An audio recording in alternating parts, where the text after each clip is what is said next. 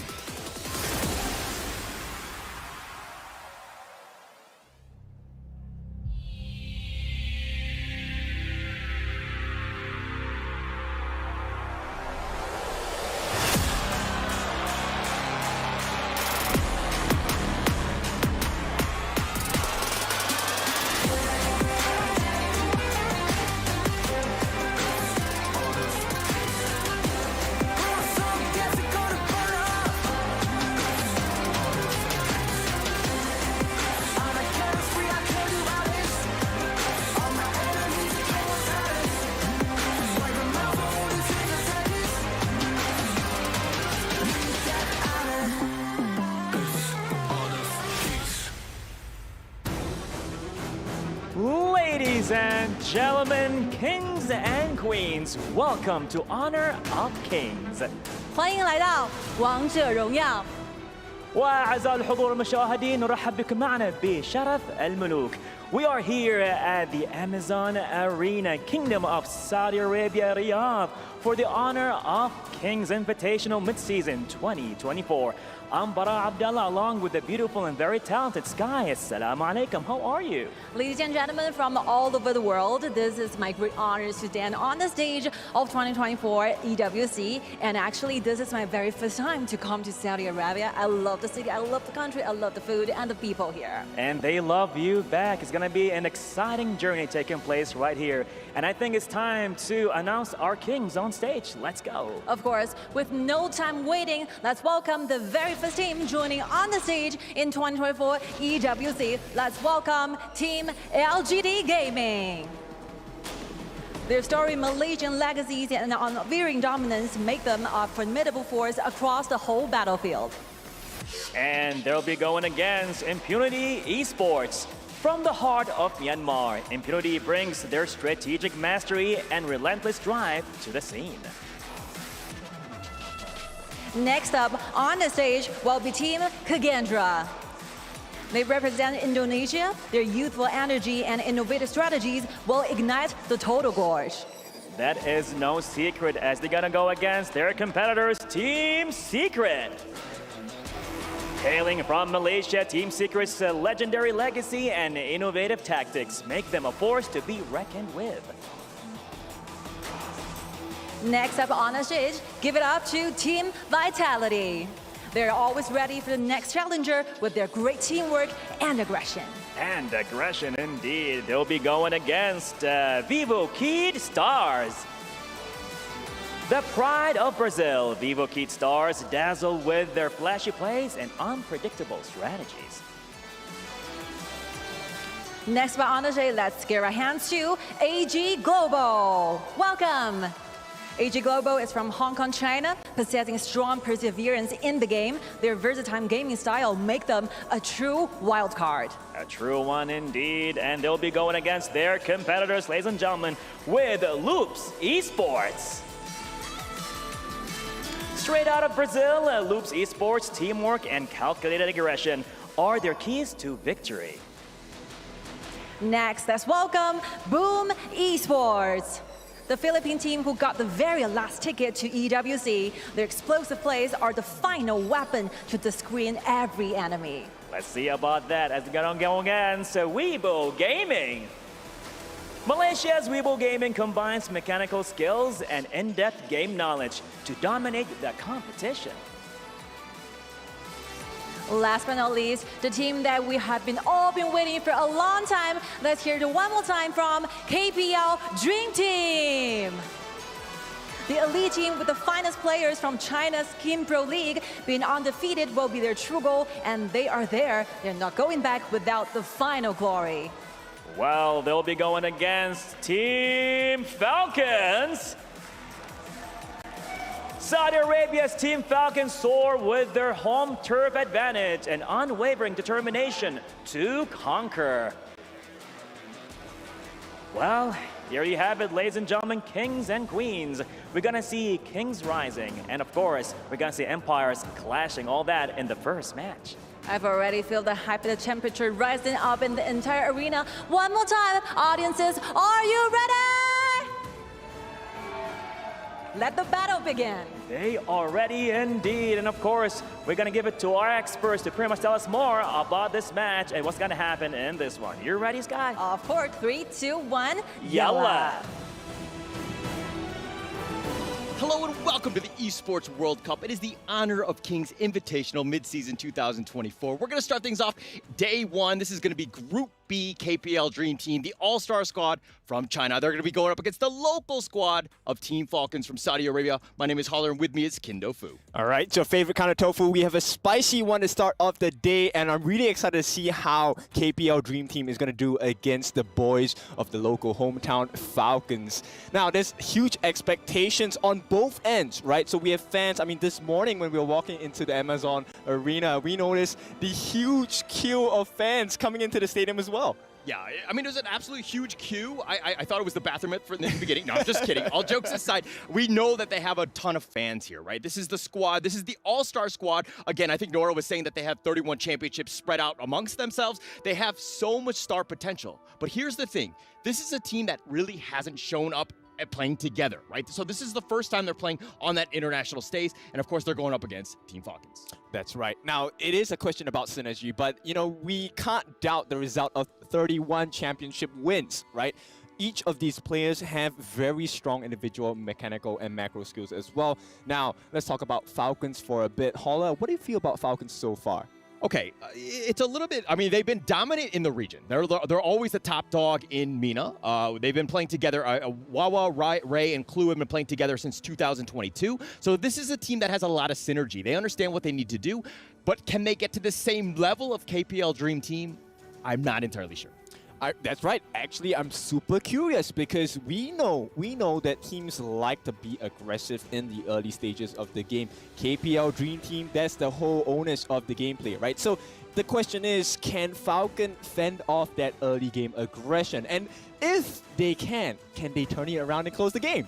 Yeah, I mean, don't know. Again, this is one of those things, it's kind of an unknown thing because you're kind of going up against a big dog. It's a scary one at the end of the day, but are you able to kind of compete? I mean, I think there was a funny moment where Blam was telling us in the car. Yep. How about you walk us through what some of the victory conditions or what they were going to celebrate about?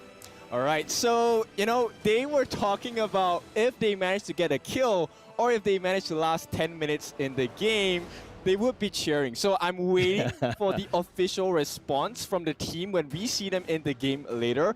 And of course, these are huge expectations and standards set by the team, right? Because let's be honest, this is a monster of a squad on the side of KPL Dream Team. There's a reason why they're called the Dream Team. Of course. It's so scary. I mean, they were voted in here, in case you didn't understand, like how it would all play. There are 7 of them going into this one. Again, they have so much star potential. They've just recently won the championship on the Wolf squad, and there's like, how are they going to play together? This is one of those things where now you're kind of sharing strats almost. This is, you know, across the entire league. So there's, again, just how are they going to play together? Well, they can explore a couple of options, one of which is actually an individual style play, right? So let's win in the lanes and let's just 1v1 across the map. But, you know, these are just guesses. So let's take a look at the actual results here. Band picks, let's go. Ooh, this is going to be a spicy one. And I think that Falcons already in the interview with Solari, Clue was kind of giving away all of his hand. I don't know if it's like for show or whatnot, but he was kind of talking about, you know, the potential picks that they might have. It could be a bait, right? I would love to give false information to my opponents as well. Who knows, they might ban a Charlotte and tada, it could be a monster of a Byron coming out from the side of Falcons. Yeah, and the Loong ban here, Mai as well. They're targeting, they've done their research on the KPL Dream Team. You know, Rong loves to play the Mai. That's his signature hero. In return, KPL, kind of with the Da Chiao ban, no surprises there. There's a lot of potential and flexibility that she brings. Yep, adding on to that, they're going to ban out the Arlie as well. Now, we've already seen in Season 2, right? These are a few of the meta picks as well. So it's very dangerous to allow this to slip through the drafts and allow them into the hands of your opponent. So well done by both teams, but this is just the start. Clue gonna lock in the Dolia. He's teasing it. It will be locked in, so it will be a Dolia. We will be looking at the Celestial Melody. That's gonna be the refresher of an ultimate, so you get 2 big skills in team fights as well. Yeah, it's actually a very popular pick even into Season 2. I think going into this one, it was going to be interesting, right? This is definitely not the same patch that we were on in terms of that Season 2 Invitational. Things have kind of changed. We've gotten 3 new heroes. It might shake up the meta a little bit, but again, they're kind of sticking to their guns. Dahlia is still the pick, but the Oghren and the Lady Soon pick right away. Yep. So, you know, in most cases, I think teams will allow the Oghren to be leaked out. There is a strat to go up against it. You just need control. You just need huge burst. But at this point, yep, I was just going to talk about it. Ming is going to be the target roam for the side of KPL. A very strong draft altogether, because right now there's going to be 3 different targets. You have to burst down, or it will be death at your doorstep. Okay. I want to go back to the Oghren pick, the latest hero, who has just literally dominated all my games as of late. Yep. It's been frustrating, right? So, like, you know, first pick here, or the second and third pick here by KPL Dream Team, I mean, they seem to want it. It's the priority going into this one. Very strong hero, right? Simply put, Soul Resonance. That's the passive that Oghren has, and that's the killer blow, right? If you're less than 4% of your health, it's an instant hit once he hits that seer state. Now, to add on to the trouble, Ming, with his ultimate, will be able to restore life as well. And while you're busy trying to deal with the Oghren, Lady Sun is going to have the time of her life with the rolling raids rolling around the battlefield. But of course, this is not, you know, give any shade to Falcons. Falcons have a pretty strong draft as well. The Lady Sun and the Direns here, they will be able to offer a lot of damage. That Destructive Deluge Holler, I'm expecting a very huge CC coming out. Yeah, Lady Jean, the most popular pick in the Season 2 Invitational. Very strong. I don't think that the patch-wise, she's really taken any hits. I think that we're going to still see a lot of potential going into this one. So I like that pick in response to, you know, again, Ming, Lady Soon, and Oghren. But the Heino. Yep, it is going to be picked out, but there's one more thing. They actually banned out the Musashi. We were talking about this, you know, amongst all the other talents as well. Musashi is a very huge counter to the Oghren, and it looks like Falcon did miss that opportunity to even things out. But of course, that's not the end of the day for them. There are other opportunities such as the Liang, such as the Donghuang. These are heroes that could suppress down the Oghren. But once again, Heino, he's going to be in the battlefield, and with the Fate Rewind, he's going to cause a lot of problems as well. Right now, Falcons, they need to figure out solutions. Yeah, and I mean, a lot of those solutions include some sort of, you know, CC, right? Be able to just lock him down, make sure that he doesn't get it. But okay, it looks like so we're going to go with the Mayan and the Yuan. Are these good counter picks? Is this enough control to deal with Heino? I think so, because there's a lot of iframes offered by both the Mayin and Yuhuan as well. So with the Melody of Peace for Yuhuan's ultimate, she will be able to get the heals into the team. They can kind of clump up as well. And with the addition of the Dolia, with the refresh on the ultimates, it could be decisive in major team fights starting from level 4. Okay. And this is, again, very interesting by KPL because of the fact that this is not the traditional patch that they would have played on, right? So they're kind of adjusting to what the current patch is on this global release. It might be a little bit different, but now here's the Byron pick, kind of rounding out that draft. Is that going to be enough? Is that what you want as your top laner? Oh, for sure, because here's the win condition for the side of Falcons, right? They have to break through the life bars. They have to break through the shields of KPL. And if they can't, it's going to be death, right? And at this point, if you take a look at the draft, it's really hard to go up against its heroes, right? Byron with the force field suppression, that's a lot of armor you have to shred through. There's Oghren, there is a Ming. There's so many life bars you have to melt down, and I fear it might not be enough damage coming in from the side of Falcons. Okay, not enough damage. Okay, all right, we're going to have to see this one. And I think going into this one, I was kind of like, actually, the picks are pretty, you know, meta, I would say. Going, again, referring back to Season 2, I think that this is definitely very strong.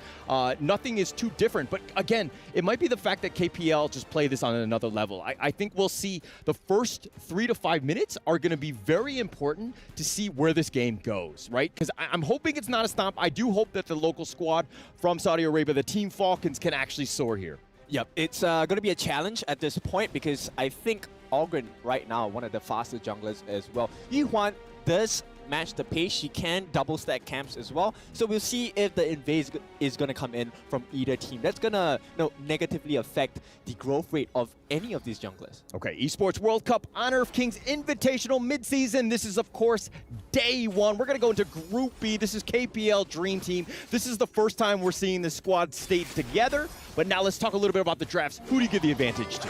Well, it's pretty clear right now. Pang is already treating the Falcons jungles as his home, and it's going to be a 3-man invade at this point. So Falcons, they're struggling. Ray could be the first one to fall. Oh my gosh, Ray on the run. He's going to give up first blood. Inuo will pick this one off. But is it a little too much commitment? Of course, nobody's really in the lanes. So I just invade the enemy jungle for the first 3 to 5 minutes and make, the Falcons play in their own fountain? Yep, that's definitely the strat, right? First minute, we already have all 5 heroes, just jump into the side of Falcons jungle, and it's really hard to come back from this because Sofian, he was pushed back all the way. He's missing 1 wave altogether. Yeah, it's going to be tough here. I mean, that first blood is obviously going to get them snowballing here. Ogren on that one, just kind of up in front, being very difficult, I would say. Just taking as much farm as possible, being greedy. That's kind of what you want, and they already have like a 1.1k net worth lead by this KPL team. Yep, I think we have the expectations that at this point, the KPL Dream Team will have at least 1,000 gold a minute, adding in advantage. Really? 1,000? Is that what you're going to pace it? Yep. Okay, so what do Falcons need to do to get themselves, a much better early game? Because it looks like they're going to go in, Fly dives for this one. The rolling rate grenade missile does kind of connect him, but he's going to goes in for whatever. He's going to go for this 1 versus 3, and he's going to go down, and no fear will take that. Yep, he burns the flash as well. Not a very nice scene here. Ray getting chased down. Oh my gosh, Pang is just continuing to just be a menace. It's 2 versus 1, and Falcons don't want any of that action. And they're just going to deal with the minions, try to get as much farm as possible. But again, this net worth lead is starting to grow. Yep, but it's exactly what they need to do, right? They need to get away from the action. They need to make the trades. They need to make their appearance at the other sides of the map. They can't fight against KPL Dream Team just yet. Yeah, this is sad. Wawa is all the way in the mid lane. They've almost completely given up in the top lane. They're kind of sticking together, holding hands, singing Kumbaya by the Tyrant lair. But, again, tough situation. They need to find ways to get some sort of farm. I mean, Nabil flashes away. He's going to be fine. Yep, path of passing gonna lay down. It's a barrier at this point because they don't have the ability to really fight up against the likes of KPL Dream Team just yet. And as we hit this 3-minute mark, it is going to be close to a 2,000 goal lead. Yeah, it's starting to grow, but again, Falcons are they're trying to at least defend their own jungle. They've been pushed back. The tower T1 has already been taken out.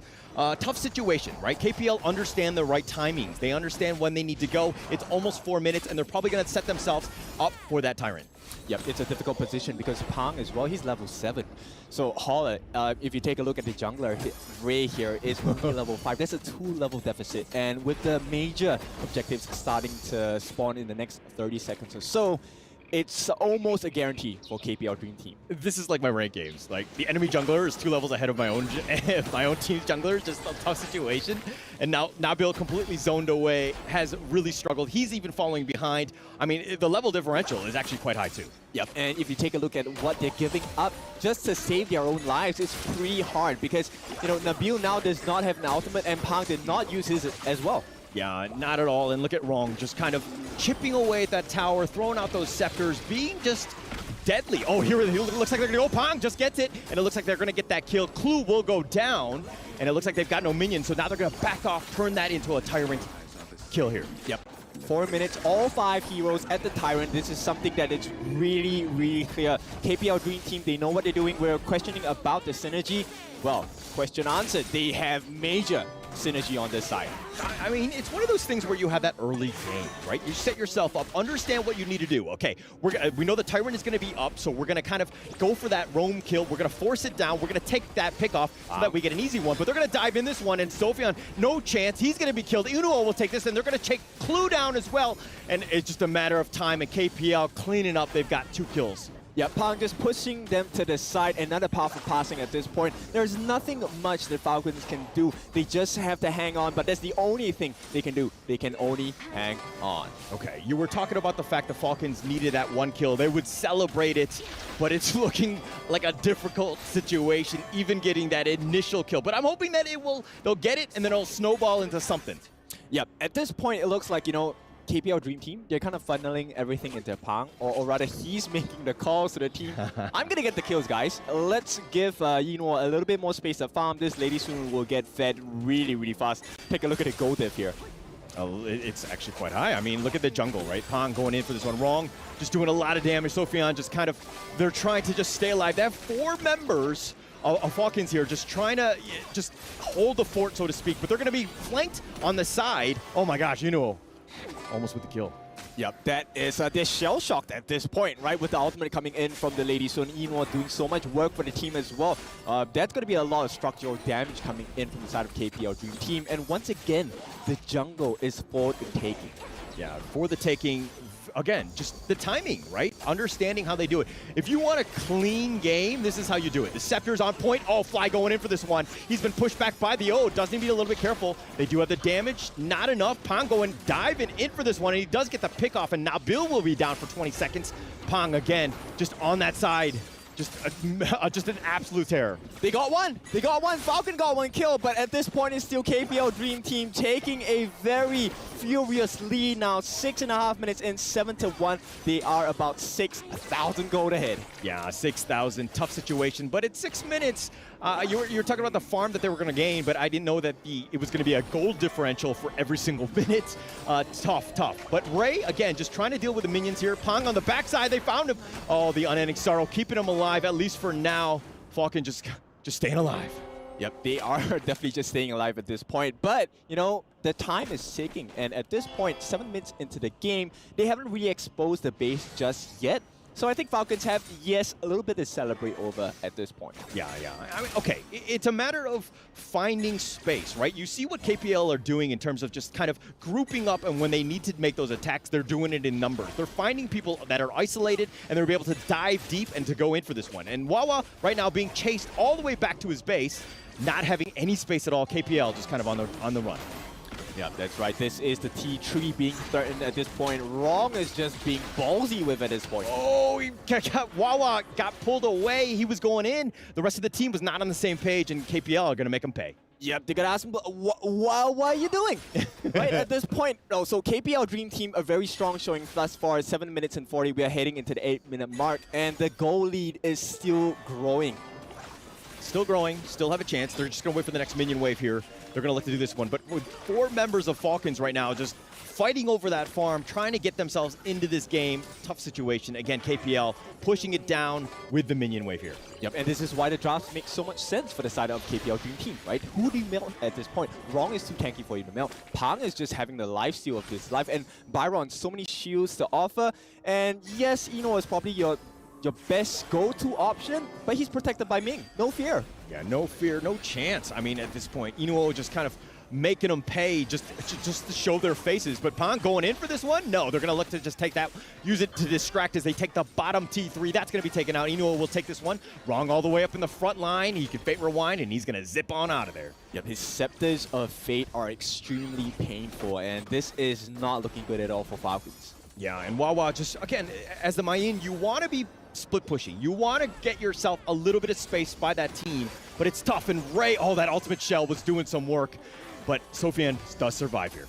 Yep, they're going to force the ultimate here. Pang, no, it is not Pang. Fly gets it. Fly coming in from the bottom, make sure he takes him out, does get the kill. Now they've taken the, complete spaced away. They're going to take the mid T3. Everything is wide open. KPL just waiting for the minions who are going to slowly truck their way into the base. They're going to go in. They're going to get some pad there at KDA. Sophie is down as well. Inuo will take it down. Clue, looks like they're going to take this one. Game ends at 9 minutes. KPL very clean. Yep, they were so strong, so dominant, and welcome. This is the KPL Dream Team. That's why they are the Dream Team. Yeah, I mean, okay, look, it's just one game. Somebody had to go first against this KPL Dream Team, and it happened to be the Falcons on this one. We saw the potential. We saw how they were just able to outplay this one. But again, KPL just really rolling from minute one. Oh yeah, for sure. And talking about rolling, it's Eno who is rolling into this game as well. I believe he should be the top farmer of the game, if I'm not wrong. The last we saw of itemizations, he had already 3 core items as we hit that 9-minute mark, and he was just destroying the side of Falcons. Yeah, just absolutely destroying, just in complete control. There was no moment where there was like, there's a gap that they can have. But I think if you're one of the other 10 teams in this league, in this tournament, excuse me, like, what are you going to do? Like, you see this, like, how do you respond to like a thrashing, so to speak? Well, we will take a look at how the game progressed, right? So from level 1, you notice that, the jungler Pang actually just went in straight for the invade. Not only that, they also pressured Sophian at the farm lane. So there was a 3-pronged attack. All lanes were being pushed in, and the aggression was so strong. But let's go over to the interview here. Let's take a look at what this is going to be like for the rest of this game. Here you have it, pretty much finishing the first match in a record time. Well, congratulations for the first win. How do you feel about being here in the Esports World Cup? 首先呢，非常恭喜你们啊，第一局这么快的赢下来了。然后呢，想要问一下你来到我们的沙特，来到利雅得，包括这次参加 EWC 是怎样的感觉呢？能够来参加 EWC 这样的盛事是非常开心的。利雅得是座非常美丽的城市。 It's a great honor to be here to attend into such aggressive, massive tournament, and we're very happy to be at Riyadh, and this is a beautiful place. We all love it. And next up, we're going to be asking a few in-game questions because you're performing extremely aggressive. How about the early game invasion? What's your plan and strategy after the draft? 我们看到第一局啊，其实我们前期的野区入侵做得非常的凶啊。那我们在 BP 结束之后呢，局内是怎么样讨论，有一个怎样的战术呢，可以把这一局拿下来的呢？ 我们的阵容前期比较强势，然后就在前期规划一下野区节奏，从前期取得一些优势吧。 I think our draft thrive at the early game because we are really aggressive. So we have some plan about a strategy in the early game, and we did according to our coach told us. And yeah, I think we did a great job. I'm sure they did, and they're ready for the next match. 下场比赛很快就要开始了，你们做好准备了吗？怎么看待呢？ 我们会全力备战下场比赛，尊重每一个对手，加油！ We are always ready, and we are all prepared for the future matchup, and with our biggest respect towards any enemies. And we are ready to see that happen right here at the EWC with the Honor of Kings. And now we're gonna hand it over to our studio again. Let's go. Congratulations to the KPL Dream Team taking the first victory in a swift fashion. It was such an amazing game to watch, and it was a great opportunity for us to see the new hero, Oghren. Remember that Oghren is available now, a warrior hero with a balance of offense and defense. It is able to condense the spirits of enemy heroes to assist our side in battle. That saying that he possesses a very special attack method. When in the activated Seer state, his basic attacks can instantly kill targets with low health. A tip for everyone watching, in addition to the ultimate move, Oghren's first skill can be activated a second time, allowing entry into the Seer state. If you want Oghren there, you can go into game right now. It's already available for everyone. The way that the KPL Dream Team used that hero right now, it was really I feel like everyone is just overwhelmed by their aggressiveness, right? Yeah. And their dominance in game. And speaking to Oghren, I would say Pan, he's the best Oghren user, I mean, from my perspective, because he has been using Oghren for 11 times back in KPL, and he won 9 out of 11. Wow. And this is the 12th time, and he won it again. And I always say also for Oghren, there's some counterattacks towards a hero, for example, like Sun Bing pick as a support, or Musashi pick as a jungler, or the Yang Yuan that they go for in this matchup for Falcon. That's a really nice, decent draw, actually. They're trying to keep distance with Oghren in avoid of this melee fight. But the point is, how you're gonna stand for it if they're just being really aggressive and just trying to take everything that they can. While talking about Oghren in terms of that, remember that Oghren is going to be completely available right now. Get, can you please talk to us? what are going to be some strats with Oghren? Talk to us about this hero a little bit. Definitely Oghren is going to be the most popular hero right now. Definitely if you go to ranked game right now, everybody's going to be using it. It's going to have a lot of strategy. You can flex it as a top laner or the normal jungle as Palm play here. They went for the counter jungle, as you can see, putting early aggression, and the advantage just worked out so well and gaining the goal so fast for Lady Sun to take off with definitely super great advantage for the KPL Dream Team in the very beginning. Just look at the way that the KPL Dream Team was playing. Like, it was always a 4-man rotation at the beginning of the game. And I believe that was very difficult for Falcons to actually be able to face off. Yeah. That 4-people rotation, they did not know exactly what to expect, right, Nora? I mean, like, the only thing that we can see from the highlight just happens so naturally, let them to take everything that they can. But the problem is how they started to do that. Remember that opening that they did, the early invasion in the blue buff side? It's like they threw a stone, but they hit 3 different targets. First, they got the blue buff. Yep. They got the calculation about your refraction about your buffs. And second, they feed 1 more wave, if you remember, on the top for Eno, right? They cut 1 wave off. Just let him to have hundreds go lead before the first minute. And also, they just shred down a bit on main, which could be the only threat, as we can see, right? Around like 6 minutes, get his hand on Eno's Lady Sun. So that's the most clever part that KPL Dream Team did for their opening setting. Let's talk about that, man, as we have right now the MVP for our game. Let's see who we have right in there. Eno on that Lady Sun is going to be our MVP for this match. KDA of 5-1-5 and a total gold of 8,200 in 9 minutes. Yeah. And I really want to show this to you guys is that Lady Sun is the most picked hero for Eno so far, back into KPL for his 6 years involving into the tournament. So he's really good at pilot this hero. It is very difficult to play against Eno, right, because he's so good in such a different amount of different heroes. It is not even like you can just ban 2 of his heroes and then you already control him. He's a very strong player. Yes, and he is going to be a really good farmer. Some say his farming level is so high that it's going to be average of 1,000 gold per minute. That's insane, and definitely one of the highest farmers right in the KPO. Yeah, and I also want to highlight this out, is that they not even mentioned to there pair him up with the main that No Fear is playing, because it's just empowered this hero more, right? Let him to farm up in a faster speed and to let him just, totally lead the game.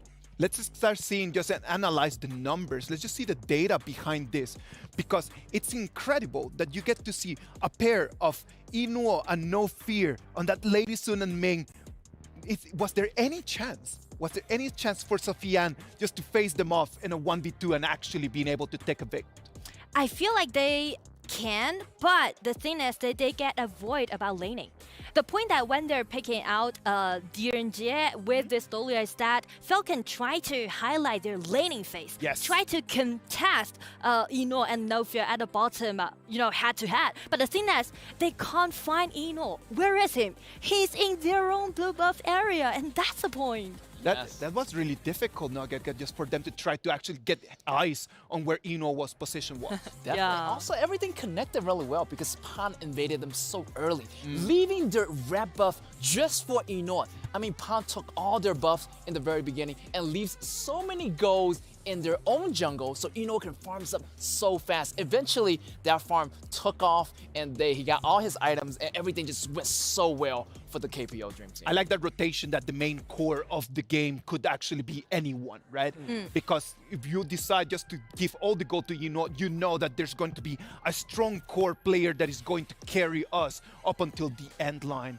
So what can the other teams do about this? We already saw Team Falcons just coming up with a strategy. They chose Dolia and Yuhuan just to try to act against that Oghren pick, right? But was it really necessary? Was it really the answer to actually face this KPL Dream Team? I feel like if they want to do so, maybe Sunbin or Musashi can be more decent as a counterattack towards Oghren. But still, here's the point. I saw a lot of highlights made by Falcon. Beyond the game, actually. Just watch the top laner, the confront laner, the main, how he played Wawa, right? I know that like during the laning, right, he suffered so much by those tower dives dealt by KPL Dream Team. But the point is, he's always trying to get his hand, right? When he's surrounded by his enemy, he tried to flash in and cut Inua down. And he even achieved that around like 6 or 7 minutes in game. So I do believe if they just highlight that part and just empower their early game style, and then that's gonna be okay. We gotta understand that, right? Like, this is a celebration. It's a great opportunity for Team Falcons to actually be able to learn and try to prove some new things. Now, we're gonna go to a little break, then we're gonna come back to Boom Esports against Loops. Let's have a break, and then we're gonna be back right over here with more of this tournament.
Welcome back to the Honor of Kings Invitational Midseason. We are live here one more time after a first game. We're gonna come to the second one. We're just gonna keep rolling with it because we have 15 games for it. Boom Esports against Loops. That's gonna be our next match that we're gonna have ready for all of you for this amazing tournament. I mean, for these two teams, they already know each other back into the Invitational Season 2. And also, they did their great job, especially for Loops. They went into the quarterfinals. All right, predictions for this. Loops, I would say. I say Boom. They got a good momentum going. I felt let's go. Amazing. Let's go to the Amazon Arena and let's see what's happening in there. Riyadh and it's time to honor more kings on this very own stage at the Amazon Arena. Good to be back as well, but with no more time waiting, let's welcome the next team on the stage, Team Boom.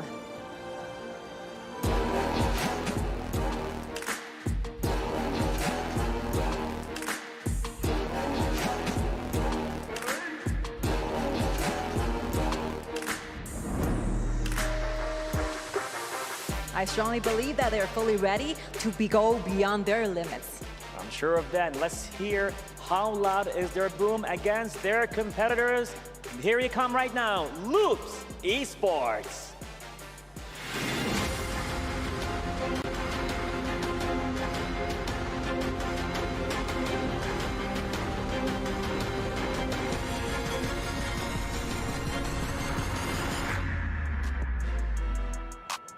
Let's see if their calculated aggression can actually make it happen in this match. What do you think, Scott? I think we just couldn't wait for another second for the second match of today to kick off. So with no more time waiting, let's give up time back to the studios.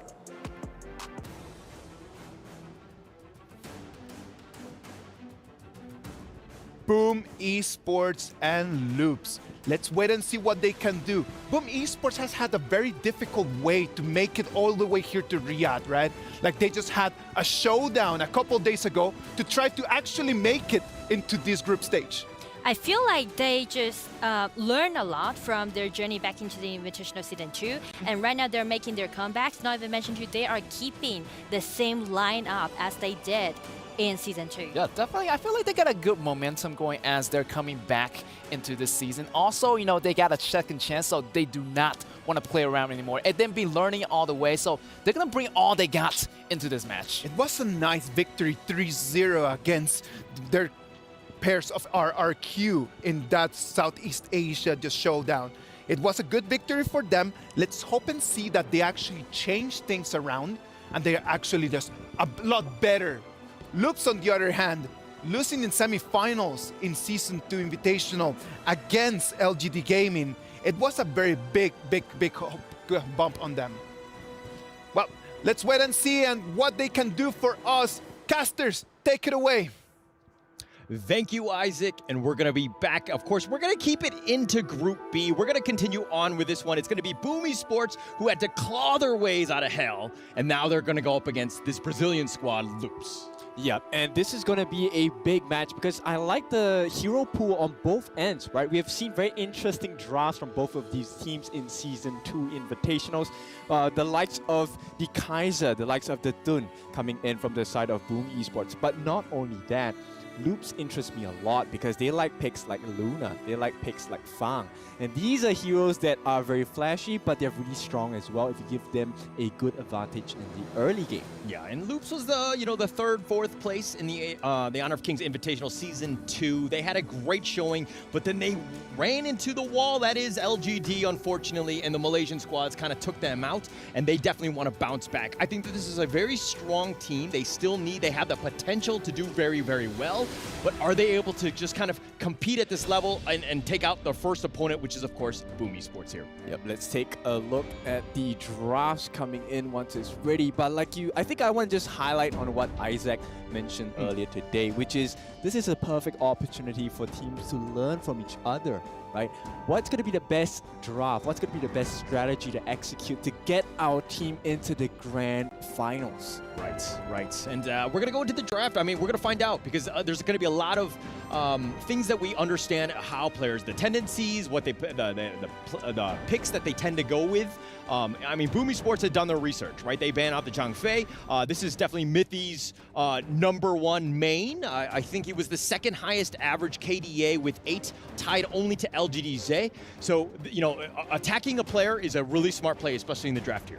That's right. The mental game is going to be really important. They also ban out the Mai, they ban out the Ogren, and they ban out the Da Qiao as well. So Ogren, as we have really seen, very potent pick coming in from whatever team that has it on their hands. And looks like Boom want to get the flavor started with the Lady Zhen. So a lot of CC coming in and a lot of DOT damage over time being offered by the Boom lineup. Yeah, Lady Zhen, so powerful, and she brings everything and the kitchen sink. Like, she has everything that you want in terms of a kit, just very, very strong. But again, her positioning needs to be perfect. But hey, whoa. This picks, go. No. This is a scary one to look at because Boom now have secured the Athena, which means we're going to expect very, very early game aggression going into the jungle on the side of Loops. So what does Loops do? At this point, we've seen KPL Dream Team take the Ogren, invade heavily. this time we're going to see Athena joining the likes of the Algrim playstyle. They're going to invade the jungle like crazy. Yeah, they're going to invade the jungle. And this is one of those things where it's a set strategy. This is the best of one. You got to bring out your cheesiest strat to kind of change things up. And they're not going to, they might get caught off guard. And Loop seems to be more of a, I would say, traditional sort of lineup. The Arlie is very good, of course. We know that ABH kind of, Jerry tends to play that one very, very well at a very high level, has a ton of kills, and especially in Season 2. So he's hoping to continue that reign of success, so to speak. Yep, and mobility actually one of the strong points on the side of Loops, right? So they will be able to get away from Pei, as well as the Lady Gen ultimates, and even with the Ocean of Tears, the Flowing Sighs, Destructive Deluge, everything can be mitigated, everything can be dodged. And at this point, you know, with the pick on Dolia, once again, it's a refresher effect, right? They get a second chance of their ultimates. So I'm looking for someone that's going to be able to offer a lot of either AoE damage or maybe huge burst for the jungler. Okay, changing it up. And I do like it how Loops did pick the Elaine. This has been the quote-unquote counter to the Lady John, who tends to be a little bit more on the back line. You need some way to get in there. But why teams have kind of struggled with the Elaine pick is that they tend to go ham. Like, they go out, they get overextended, and the rest of the team cannot catch up in terms of mobility. So it's one of those things where if Loops is able to stick together, definitely have that well-coordinated attack, they can make it a difficult game for Boom Esports here. Yep. In order to make it difficult, they need backline access as well, which is why Boom's going to ban out the two heroes that give you the biggest burst and the biggest backline access. That's going to be the Prince of Lanling along with Jing, Mirror Blade as well. So that's going to keep the Lady Chen safe for the time being. But hey, welcome to the Flaming Spears. It's going to be the Nurta coming in for this side of Loops. So you're going to expect a lot of split fights, right? They want to split Boom apart, cut them in half. Cut them in half, but it kind of comes back to Boom Esports. I think a lot of the strategy that we see will rely kind of on Athena's vision, right, that she provides throughout. The Sun Tzu and the Fang both being picked up here in return as a counter pick for Boom Esports. What are your thoughts on these two picks here? Huge burst, huge control as well. Fang is one of the farm laners that's going to be very, very strong in the early game. Once he gets his target sighted on any one of these heroes, you can expect very huge bursts. And also, with the wheel away, he's going to have iframes for days. He's going to run away from the damage on the side of Loops as well. Okay, so a lot of potential here. But now, okay, last pick. What are you bringing to it? It's been pretty stock standard. I think Neza was a little bit of a pick to kind of deal with the potential backline and the spacing and split pushing. But what is it that really wrong? Okay, Heino. There we go. Yeah, at this point, I'm going to question the Loops pick into Heino a little bit. Heino, at this point, yes, he offers a lot of sustain, but it feels like they're lacking in the burst damage department. Sure, if Arlie gets the farm, they will have the time of their life. But once again, with a pick like Athena, that's going to, dwindle and dilute the amount of gold you're able to get in the early stages of the game. Yeah, it has the potential. I do think that, Sherry's Arlie, I think is top tier, right? One of the best Arlie players going back to, again, Season 2. You'll see the rise of it again. I think that at the end of the day, you want to go in with your best foot forward. I think that Loops is still kind of, this is the traditional Loops team that we know. But if we're looking at the draft here, who do you give the edge to? I am actually looking at probably Boom Esports, because at this point, I think the draft makes a little bit more sense. It's easier to execute as well, right? So it takes a lot of pressure off of your players, because it is a, hey, let's set sail, go into the boat, bam, and okay, everyone spam your skills. That's it, we get the kill, get out. Okay. And do you think that the SEA show match that got themselves in, I mean, they did a 3-0 against RRQ, is that going to really kind of create the momentum that they need going into this group stage here? Oh, for sure. And at this point, it looks like, Loops have identified, hey, there's a lot of momentum. Let's crush that by invading your jungle straight away at level 1. Yeah, but impressive doing it on the side, understanding that they, Loops is going to invade, so he's going to invade their side. Impressive is going to take the top side. All right, so no buffs secured just yet for the side of Loops, and they have actually given away the first buff on the top lane over to the side of Boom. Yeah, and they're going to give this one up. But again, it's still one of those things where, okay, draft-wise, who needs to have the better early game? I think it definitely needs to be Loops, right? I don't think it's going to be easy for them to sustain against the early game damage coming out from Boom. Boom have a very early game-centric draft. Okay. I do see that. I think it seems like they're prioritizing at least the mid lane. They have 3 members of Boom Esports there. That will push. But Mithy, Mithy sticking around in the bottom lane needs to create that space for that Sherry. Because again, you were talking about the fact that Loops does need to have that early game. Having Arlie get that farm and letting Sherry work is the play, and that's what you want to do. Yep, exactly. They need to buy a lot of time for this early. So Zere, he needs to do a lot of work, but he needs the help of his teammates as well. Let's take a look at the growth of the items. It's going to be a slightly different style. So more attack coming in for the side of Pei, and more defensive with the Patrol X coming out for the Nerza. So ABH, he wants to be able to sustain through team fights, but we might not have the best time here. Impressive. This is throwback to Season 2. He's going to be extremely irritating. He's going to be very disruptive as well. Yeah, and that's kind of what you want to do. You want to be, in the enemy jungle, just providing all that vision. Where are the minions? Where are the jungle creep camps still alive? Are there any respawning? All of that stuff. That information is key, and they need to do that. But at the same time, you're playing the rest of the map 4 versus 5. This Athena pick, I mean, would you like something if this was your team? I would appreciate the vision that the Athena gives, but I would appreciate more kills coming in. So impressive to make this draft work for them. He needs to be able to get some kills besides just taking away camps. And every camp that he does not manage to steal is actually a deficit to the side of Boom Esports. Look at it, impressive. Just being harassed. I mean, this is the way you want to do it. I know it seems silly, but you're again providing vision. But Toshi somehow alive, and it looks like Sherry's going to go down. What do you think about that? It's a huge deficit now for the side of Loops, right? So Boom Esports, this is the growth that they're looking for, and impressive. Once again, it's all about that information. He's giving vision. He will give his life for the cause at this point, and he is going to commit. So at this point, Loops, they need to take a look at how do they make it more sustainable, right? Sure, you can get the kills on impressive. That's a bunch of gold, maybe a little bit of EXP, but the rest of the map is not in your favor. For the record, he did get the blue buff before he died. He used the smite. Manchuri gets it, and now impressive. Just, it's one of those things where you're just constantly hounding them. This is like, I expect like the ghost that's going to happen. But walk me through this replay here. Yep, so at this point, impressive. He does a little bit of work. He buys a lot of time, but at this point, the kill onto Zeri is so hurtful to the side of Loops because Zeri is the main damage dealer coming out later parts of the game. Okay. So the moment they put a cap on the growth of Zeri, especially like against someone like Toshi on his farm, who is going to deal immense amounts of damage already with S1, his target sighted, it's not an ideal situation for the side of Loops. Okay, let's talk a little. Okay, as ABH get run up on, he's going to go 1 versus 3. He will go down, and it looks like Agistix will get that kill, and the Meteor kill knocking up Agistix. He's going to back off. Boom Esports got that kill, and it looks like they're just going to kind of run away scot-free, maybe? Impressive again, just doing the traditional strat, we know. Yep, it's going to be 2-2 in terms of the kill score, but the advantage definitely going into Boom Esports' hands. Right now, we're going to be looking at our first objectives of the game. 4.5 minutes in, it's going to be the first Tyrant as well as the first Shadow Vanguard. Yeah. Or Shadow Overlord, sorry. Okay, Toshi Fang versus Sherry's Arlie. Who needs to have the better game?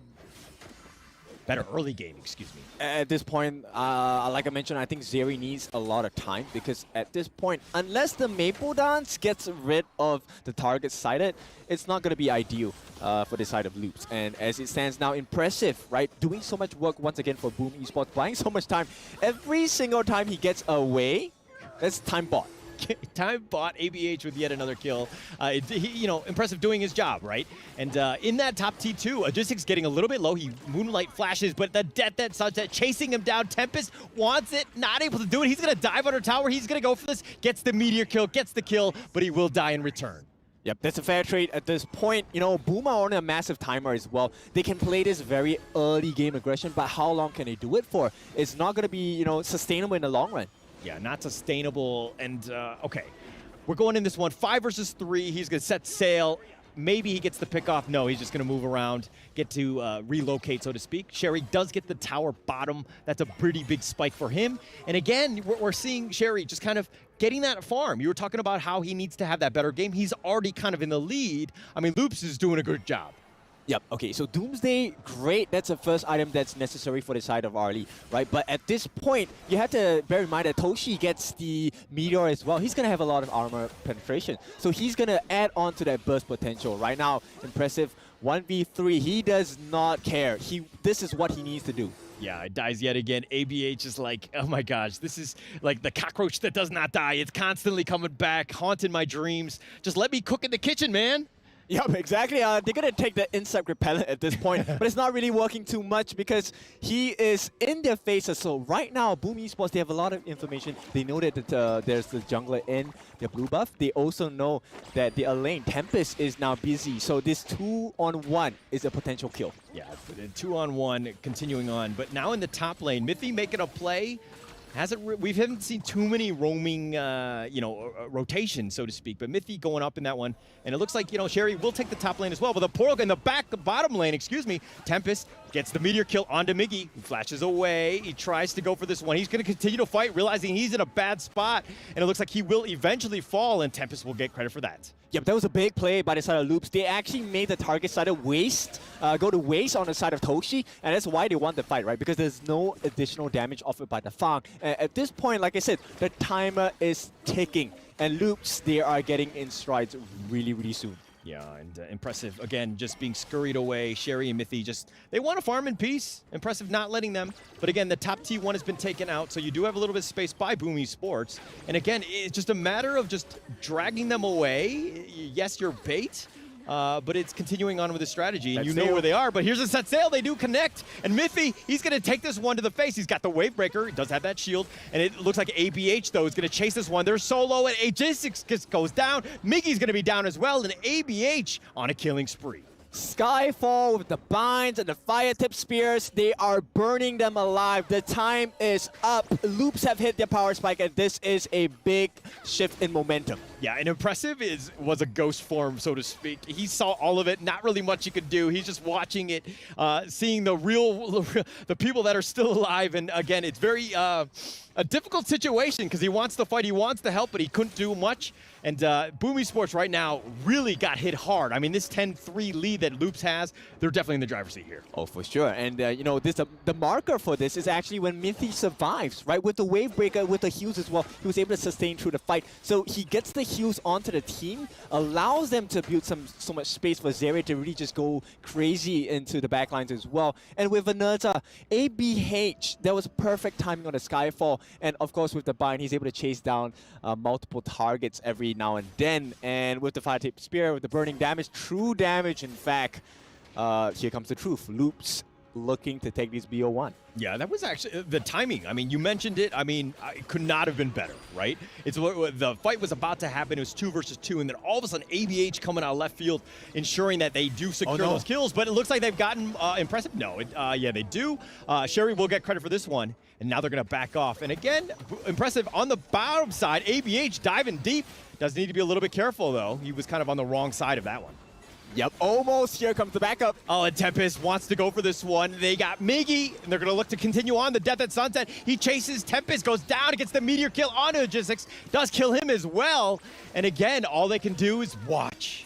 Celestial Melody. That's what you want to hear if you're a fan of Loops Esports here. They take away the kills. They take away the structures as well. Impressive can only stand by and watch. Loops are in the lead. Yeah, definitely in the lead here. Definitely feeling it. Making nice rotations, getting good team fights. And that's kind of what you want. Impressive has been scouted out, but he's been killed going into the team fight. So, Boom Esports really can't take any of these big team fights 4 versus 5, but here's the replay. Yep, that jump in from the back, Tempest did so much work. This is what we're talking about. They want to split the fight, right? So nobody's actually able to defend the important members. Toshi here already falling behind level 11. He does not have the same kind of itemizations as Zeri. Zeri is 2 levels ahead of him. And right after this play, Zeri rewarded himself with the Eternity Blade as well. So that's a lot of critical damage coming in. A lot of damage. And just the potential for outplay is so high. Again, I think in the draft I was talking about the fact that a lane has that Death at Sunset, but if you have 2 Death at Sunset with Celestial Melody, you have your get out of jail free card, and that's kind of what they're able to do. But now this Overlord gets in for this one. Kank going in. Tempest wants this one. The set sail, and he's trying to go in. The Starfall on the backside. ABH is going to go, and they want to go for this one. The Death at Sunset, the Meteor kill on top of it, and Logistics is down. Yep, okay, so it's not an ideal situation coming in from the side of Boom Esports, but take a look at what Impressive is doing. He's trying his best to cut the waves, making sure he can get a tier 3 on the bottom. That's a good play at this point, but is it good enough? Because Loops, they are having a pretty sizable lead at this point. Tough situation, right? They have the numbers advantages. 6 is down for another 13 seconds, and LPS knocking on the door of the T3 here. They're gonna back off, just kind of regroup here, but Impressive down again. Yep, they knocked on the door, but Impressive opened their door. It is a tier 3 taken, and Impressive, let me say, that was impressive. Okay, all right. No, they definitely need that. They need some sort of space, and Loops need to be careful. The back door is open, so to speak. They can go for the base race, potentially, and we have seen that even in the grand finals, but it looks like the Overlord here, Impressive scouting this one out. This might be a huge one, as here comes the set sail, does connect. They do have the Ocean of Tears knocking them up as well, and it looks like Dragon is going to be the first to fall on this one. They're focusing it down. Logistics is going to be killed. ABH will get the double kill. They've gotten Toshi on top of this, and Loops with 3 members down, or 3 kills. It looks like Loops definitely won that team fight. Yep, it looks like the doors are wide open. That's going to be 20 seconds at least for the fastest member to come out, and that's going to be Dragon. At this point, Wavebreaker going to help them heal back up. Loops, like we said, in control, and they can definitely ignore Impressive at this point. Just one person to keep them, away. They just need that entry into the tier 3. Yeah, the Fate Rewind was expended, but it looks like it's going to be traded for the T3. Impressive on the run, just trying to chase them away. Tempest is not letting him go.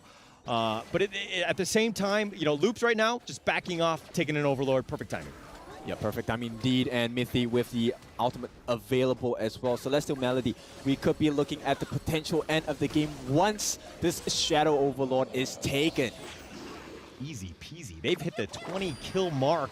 Loops, that is, but it's only a 6K net worth lead. I would think that it would have been much, much higher. But now Boom Esports, okay, you're in the situation. The strategy kind of not really working. You don't really have a whole lot of map control. Yes, you have the vision. You have the backdoor open bottom. But what is the play for Boom Esports? They have to find Zeri. That's the only person that is worth the kill at this point. Because if you go for Tempest, he has the Blood Rage as well. He's not worth the kill. He's going to be able to kill off the backlines as well. At the same time, Kagendra, with the ultimate Fate Rewind, he's going to have a worldy at this point for team fights, as well as the fact that Kagendra actually got the Twilight Stream. So every single one of his hits on that Scepter of Fate is going to get more and more painful. Yeah, definitely painful. They have the farm, they have the equipment, and they're starting to do a lot of damage. And Boom Esports realize that they actually can't really take a team fight. They're looking to do a split push bottom here, maybe delay the inevitable. Yep, I don't think they have a very strong wave going in. It's easy wave clear.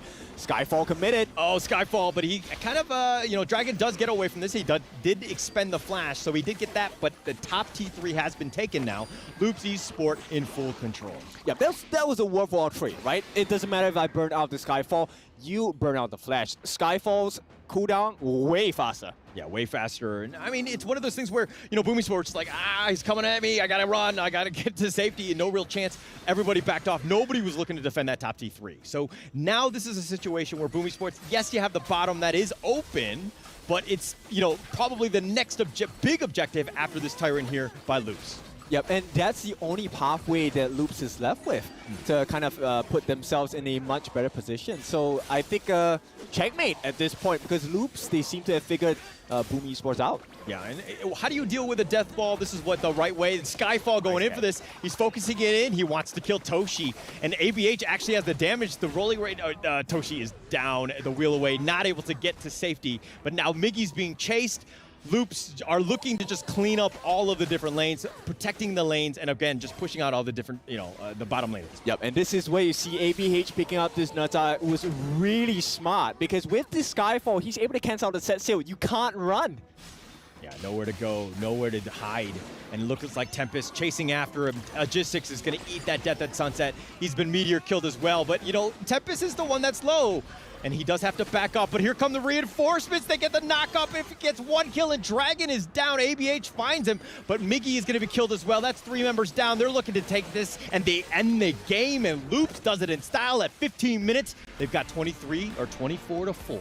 Brazil, here we go. Loops, they managed to get one game. This will put them in a perfect position on the side of Group B here, you know, joining the likes of KPL Dream Team. Of course, I'm really curious to see what our analysts think of this game and whether that was a big enough growth to really put a performance against KPL Dream Team. Now, bear in mind, they have to meet them later on in the games as well. Yeah, I mean, it's a best of one. It's one of those ones where they did get that, you know, that win. That's exactly what you want to do. This is a great confidence booster for Loops going into this. You definitely want to be on the top. Again, just to kind of recap for the viewers that are just tuning in now, only top 4 in each of the groups, and there's only 6 teams. Move on. So any sort of, you know, game that you win like confidently and just with as much, you know, as easy as that was, that's what you want.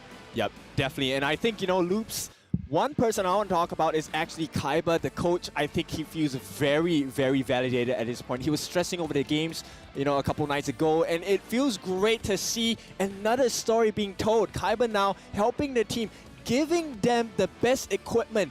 Instead of a wooden sword, he gave them a steel blade to cut down Boom Esports. Okay, are you even allowed a steel blade in Riyadh? I don't think so. I think that we're going to have some safety issues. Nonetheless, we're talking metaphorically, of course, but a great game by Loops. I think that this is exactly what you want to do. You need to just kind of exert that dominance. Understand that when you're ahead, you need to know how to close out games. Oh, for sure. Now, we're going to have a little bit more spikes. Let's go over to the next segment and look at the interview. Always great to be back, and here we go. It's our great honor to have Tempest from Loop standing side by side with us. Congratulations on the win. There's so many great moves from your game, and how do you feel right now? Parabéns pela sua vitória. Como você está se sentindo agora? Eu acho que eu me sinto muito bem, né? Que eu pedi para pegarem o Alain para mim, então sinto bem com a vitória em cima dele. I'm feeling very well because I asked to get the Alain for me, and I'm feeling very well with the victory. Beautiful stuff. So, my understanding is that it's your first time to be part here in the Esports World Cup and in Saudi Arabia. How do you feel about that? É a primeira vez que você está aqui na Arábia Saudita e na Copa Mundial. Como você se sente? É muito gratificante estar aqui, né? Porque passamos por um monte de coisa para estar aqui junto com o meu time. A gente está junto há muito tempo e a gente vem sempre tentando subir mais ainda, né?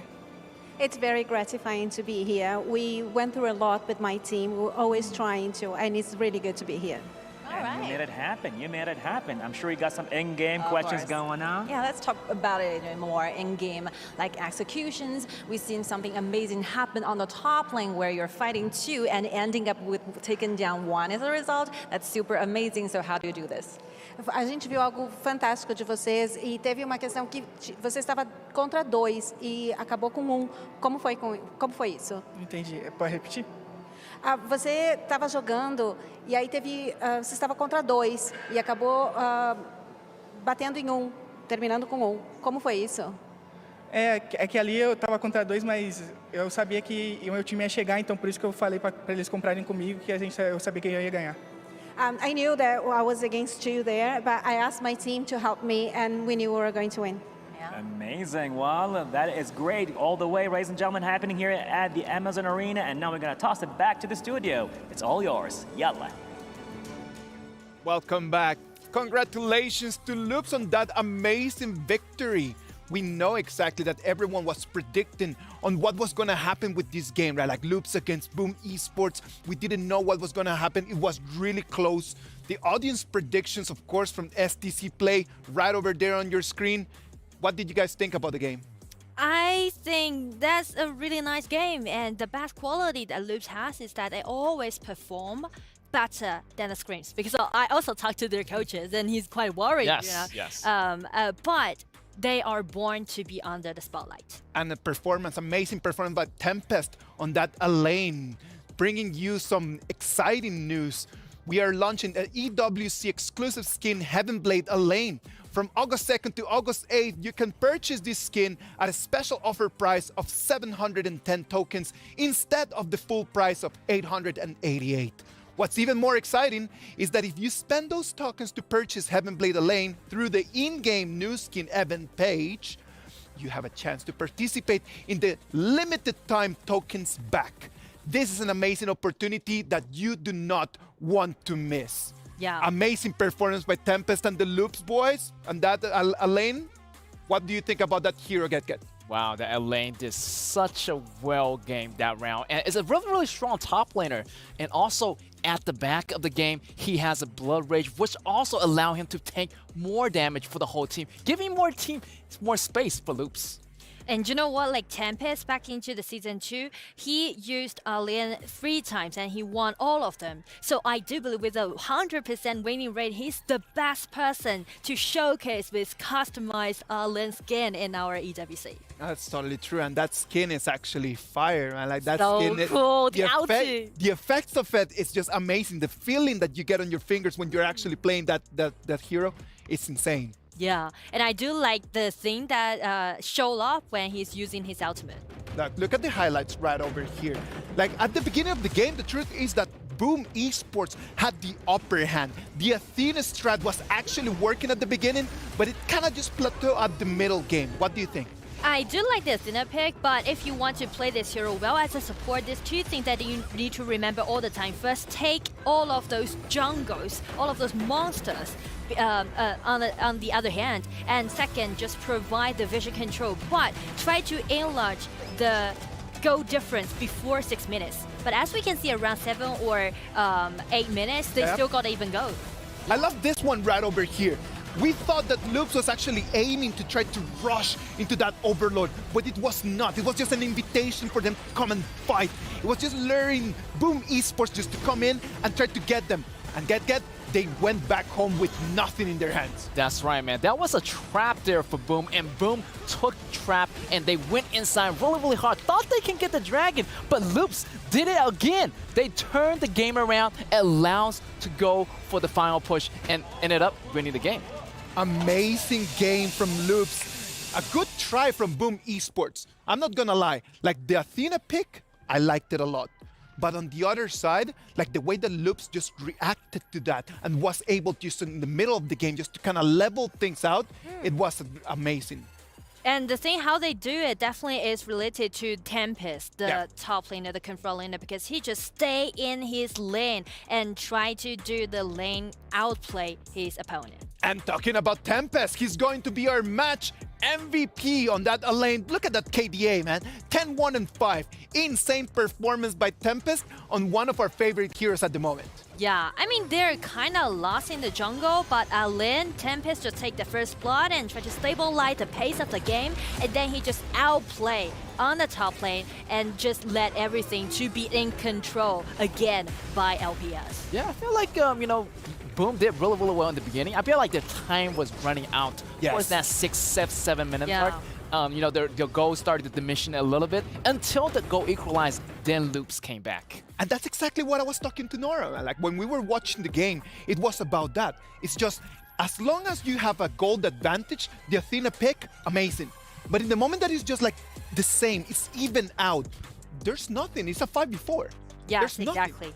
Look at the stats, man. Like if we check on the numbers that we have, like you can understand the importance, that impressive, what he's trying to do with just harass a strat. Like what he's trying to do is just to try to split a little bit Loops, try to destroy their pace. Yeah, and here's the thing, check the damage taken by Athena. That is over to have damage taken at this, but at the same time, the total gold is a little bit too high for support to have in game, and that's a problem. Yeah, I feel like the support, you know, he could have given a little bit of that resource to their carry, or maybe give a little bit of resource to their teammates in order to allow them to do the damage. True. I agree on that. Like, well, let's talk a little bit about Nutra. That Nutra pick right over there. Was it a good way just to kind of like counter the strategy of Boom Esports? Yeah, just go it in a straight way with Nutra's ultimate, can just lock people in with the overall map control, just fly directly into the target and then combine with Alien coming in. This top duel definitely gonna be a killing weapon in this game. Because the problem with the Athena pick is that the vision, right? Like the vision is going to be for your team as long as you have the Athena pick. But if you counter that with Nutra, then that vision advantage just completely disappears. Don't you think? Yeah, definitely. Also, Neza did a really good job of targeting the back row. Lady Jen was probably going to be the really great ball to be in the way of the battle. So Neza went in there, took that on first, so Lady Jen doesn't really have the ultimate for the big battle. So Noops got another advantage that way. I agree on that. Now the HOK socials. Remember to follow our HOK Honor of Kings Global Esports channels and use the hashtag HOK at EWC 2024 for a chance to win permanent skins. You can always receive the latest and exclusive esports information as well. Follow our channel right now. 2 games have gone, a third one is coming. Now we're going to be facing LGD Gaming against Team Secret right after the break. That's good. Let's go.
Honor 200 series, the best portrait phone AI empowered.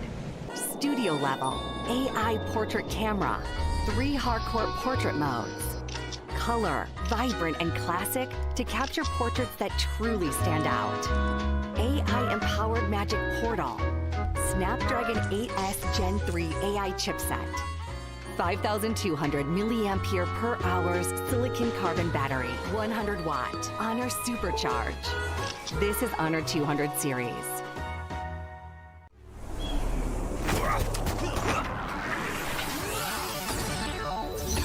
Ready, set, go.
Welcome back to the Honor of Kings Invitational mid-season. I'm Isaac Peña, Get, Nora with me as well.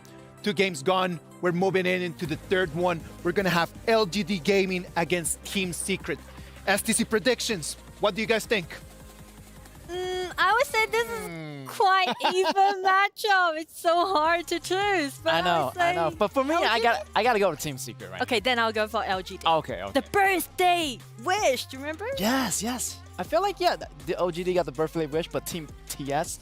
I feel like they do have a grudge match. Okay. They came in so close for the S2. So yeah, definitely they're going to try their best. Okay, if you're going to say so, then this is the third time that they contest with each other. And you know what? LGD won twice. I think it's gonna come down to the BP, man. I'm not gonna be able to say right now if I am LGD Gaming or if I'm Team Secret up until I have that BP in there. It is just so close. The two of them, these two teams are so leveled that I wouldn't be able to say right now who is going to take the dub. After the BP, we will be able to see that. But you know what? The LGD Gaming and Team Secret players are already coming in.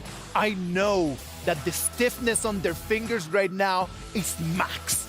The stress gotta be unreal. Wow, look at that. I feel like they're really excited to see each other. I mean, it's like that distant relative you want to see for Christmas, but also at the same time, like you're really happy to see them leave again. So I'm feeling like for both of them are really like that. Like they're really excited to fight each other, but at the same time, like, yo, why we go into the game, I'm gonna burn out your crystal. Same for TS, same for LGD. Definitely, they're gonna have a grudge match. They're gonna have the rematch, and they're gonna try their best to grab this win. It is gonna be tough for them. Team Secret already knows that they've got the skill to be able to get the victory. They were 2-0 ahead in the final, and then they just dropped the ball right in front of the goal line, and then they lost 2-3.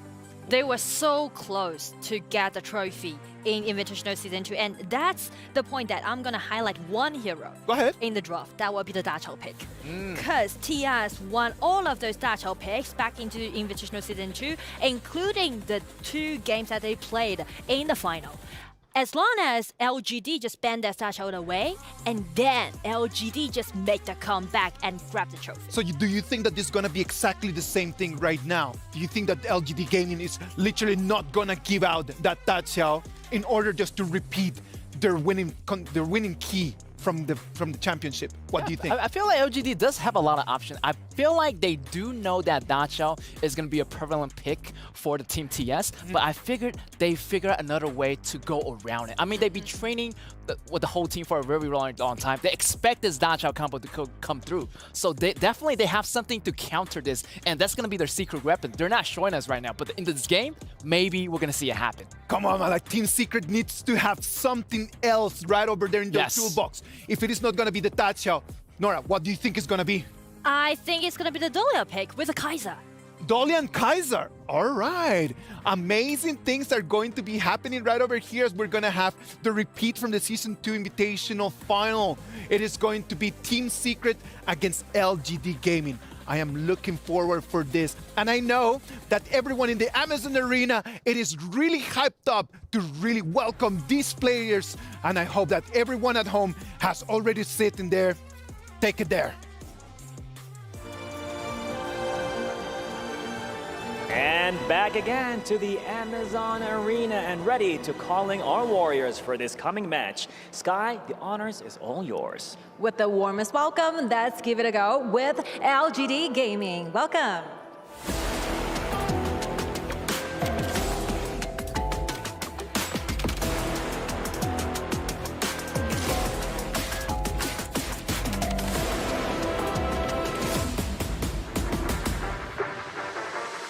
I was told that they never give up. They fight till the very last end. Hope their opponents are ready for this. I'm sure they are. Hailing all the way from Malaysia, let's hear for Team Secret.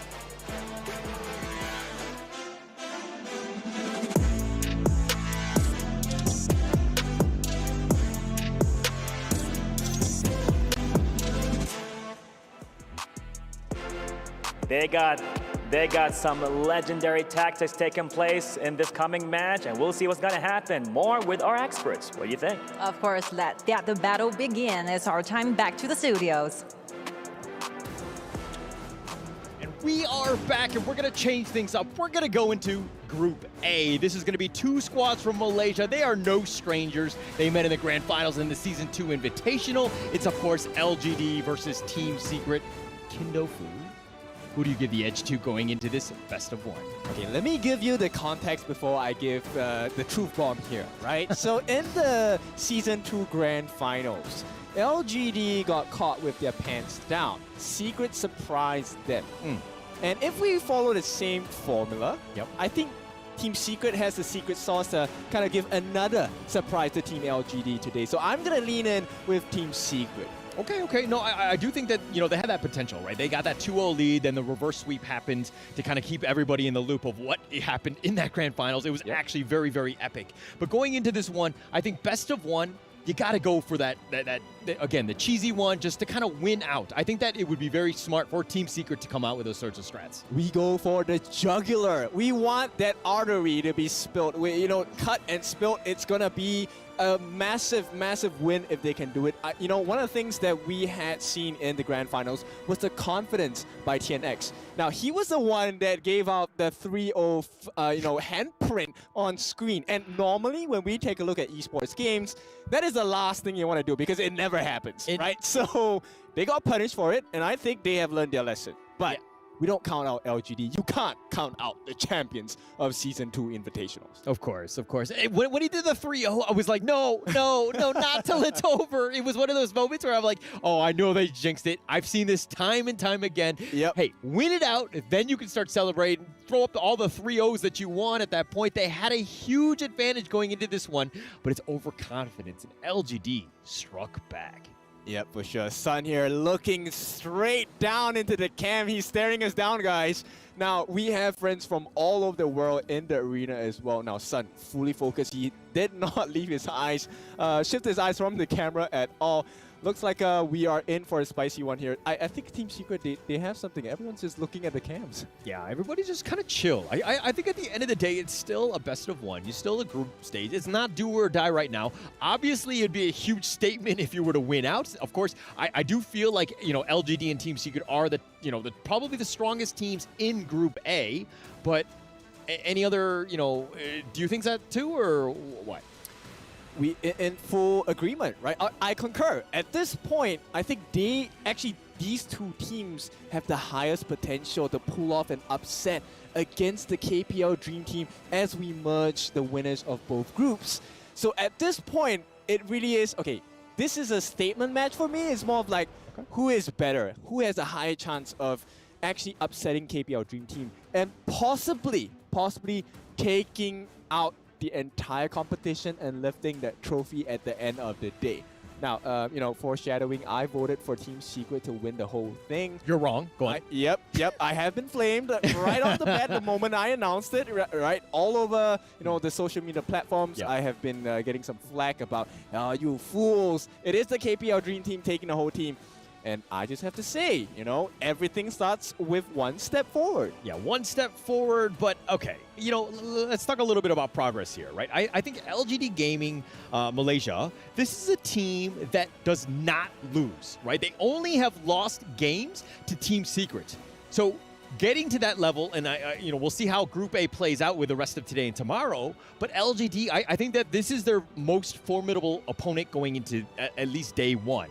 I think KPL is definitely on their radar. It's something they need to respect, and they're going to kind of, take that when it happens. But I think that we're still very far away from that matchup.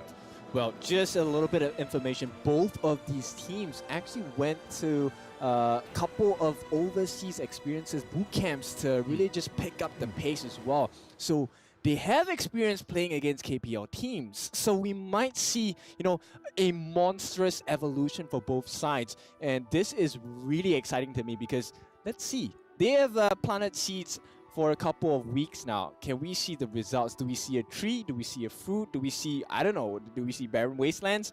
It's going to be a barren base for one of them. Yeah, definitely. So I do like that analogy. And I think we're going to have to see exactly what does sprout, right? I think it's going to be super important going into this one.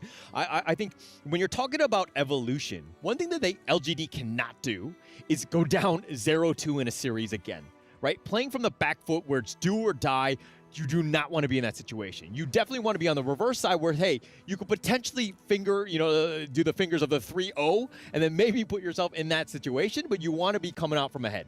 Yep, and they are in good hands because the person responsible for the team is actually Joker. Now, we all know Joker, and just a side piece of information, if I don't have it wrong, I remember him saying that he had a master's degree. Now, I forgot what major that was in, but hey, he definitely has a master's degree in forming teams. He has experience in building teams from scratch with very good growth as well. And this is his baby, and LGD are looking for the win today. Yeah, and he's looking very serious on taking every single game to the most, the highest level, so to speak. He's definitely going to be bringing it. He wants that team to they're going to be tested, right? And they're going to be tested early. Team Secret, again, you're talking about the fact that, TNX is that jungler that really needs to get going. I think Team Secret kind of ride or die with him. If TNX doesn't have that good game, especially early, Team Secret really might struggle in this game. Well, that could fall into the hands of Yuhan actually, because he was one of the few MVPs. Remember, we were talking about, hey, he did not get an MVP reward for majority of the tournament, and when he came out with his hands swinging, guns blazing as well. So I think Yuhan could be that secret formula to really get TS ahead in this game. Okay. I do think that there's a lot of again, it's more of the fact that I call out TNX because I think games are really won in the jungle, right? It kind of sets yourself up for success having that that level. It dictates so much of the pace of the game that I think that there's a lot more pressure on him. Again, obviously everybody needs to step up though. Yep, all they need to do is to secure something good, and they will allow it. LGD allows the Da Chao. And when LGD allows you to do something, they are ready to take out the whip and whip you for making a couple of mistakes. Yeah. And Nora kind of rightly pointed that out in the analyst section. Basically, Team Secret, when has the Da Chao, they're, undefeated, I think? It was, a very high win rate hero, but again. Yep. Is this a win for LGD already? It's an Ogren and a Lung coming in for the side of LGD. Now, they will allow the Fuzi Da Chao combination. They're going to allow the Luna pick as well. But you're going up against the Ogren, and Ogren loves people who get close. So isn't that detrimental to Luna? Definitely. And, allowing both of the latest heroes to kind of be picked back-to-back. I'm hoping Team Secret have, a strategy in mind, how they're going to deal with this one. Because I feel like both of them, very a top tier at this point. Yep, and you know what's scary? Talking about new heroes, LGD could still put their hands on one of the new heroes, Yao, as well. Yeah. Although, to be completely frank, my just humble opinion is that Lung and Ogren kind of a little bit a step above, right? Okay, I can see where you're going with that, but at this point, when you put them in the hands of LGD, they know when the power spikes come, right? They know the win conditions, how to make these people stronger, how to make these heroes reach their full potential. And at this point, let's take a look at the bans as well. Now, covering from the side of Team Secret, they're going to ban out the Zhang Fei, Heino, as well as the Dolia, and now their final one is going to be the Dharma. And this speaks to me about making sure that there's not a lot of CC, number one, not a lot of damage over time. They don't want to get peeled down, and more importantly, they don't want to allow their backline access through the likes of Zhang Fei and the potential steal coming from a double smite strategy that LGD has been known to abuse over and over again. Yeah, as a Zhang Fei main myself and seeing him just constantly banned, I'm a little disappointed. I wanted to see a little bit more action. We saw it kind of do quite well. It was definitely top 10 pick in Season 2. It had a lot of play, but the Dahlia ban as well. So that's kind of interesting because, again, both of these roamers have been very, highly sought after. Teams definitely want it, and now it looks like the teams really need to adjust. Yeah, and this is one of the big bans on the side of LGD. I want to highlight the fact that they actually banned out the Zhouyu. Now, Zhouyu, as we all know, very good at that damage over time, but more importantly, one of the best wave clears in the mid lane as well. And that's actually one of the difficulties that Team Secret has at this point. They don't have the best wave clear. Yeah, definitely don't have the wave clear, but they're looking to split push regardless. I think they need to kind of deal with that. Angela will deal with the wave clear there. Byron being picked up as well. So nice round out of the draft. Who do you pick as LGD here? I think we're looking at a support that can offer them a little bit more shield, but it looks like they want to go for the counter play. So Lianpo is going to be the final pick for the draft on the side of LGD. I like it. The anti-CC properties will allow the team to really reposition themselves in the fights, because when you're going up against a Luna, positioning is of utmost importance. Definitely, definitely. It's the most important thing, and it's important regardless of the hero that you pick. Not to kind of undersell what you're saying right now, but I do feel like it's one of those things where you need to be careful, right? You need to understand where you are at all points. So it'll be interesting going into this one, and of course, this is a best of one. This is the third match of the day. This is, of course, Stream A. We're going into Group A on this one. Okay, draft. We kind of know what they're going to be picking. Who do you give the edge to? While I voted for Team Secret to win this match, I have to give the edge over to LGD. I really like the picture. You know, if they get the formulas right, if you take a look at what's happening on the side of LGD, they have a lot of control as well. And Algren loves control. Loong loves control because they open up the map. They open up the fights as well. Nobody's going to be able to touch Musang King. Nobody is going to be able to touch JR. And with these two heroes, they love that full-on control. Okay, you just said like love like 5 times, man. Every single time you said it, it was different. Can you feel my love coming in? I can. It's great, but we're going to go into this one. Of course, this is the third game. We're going to go with LGD versus Team Secret. And again, Jay in mid lane, just kind of creating a little bit of space for Xiong to kind of get that farm. But all right, which player from each of the teams need to have that really good game?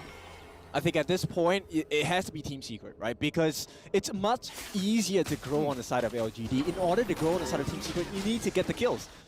And that's not likely to happen in the first few minutes of the game because until Sun actually gets his farm up and Tiana gets his itemizations, it's going to be a hard battle to fight. Okay. All right.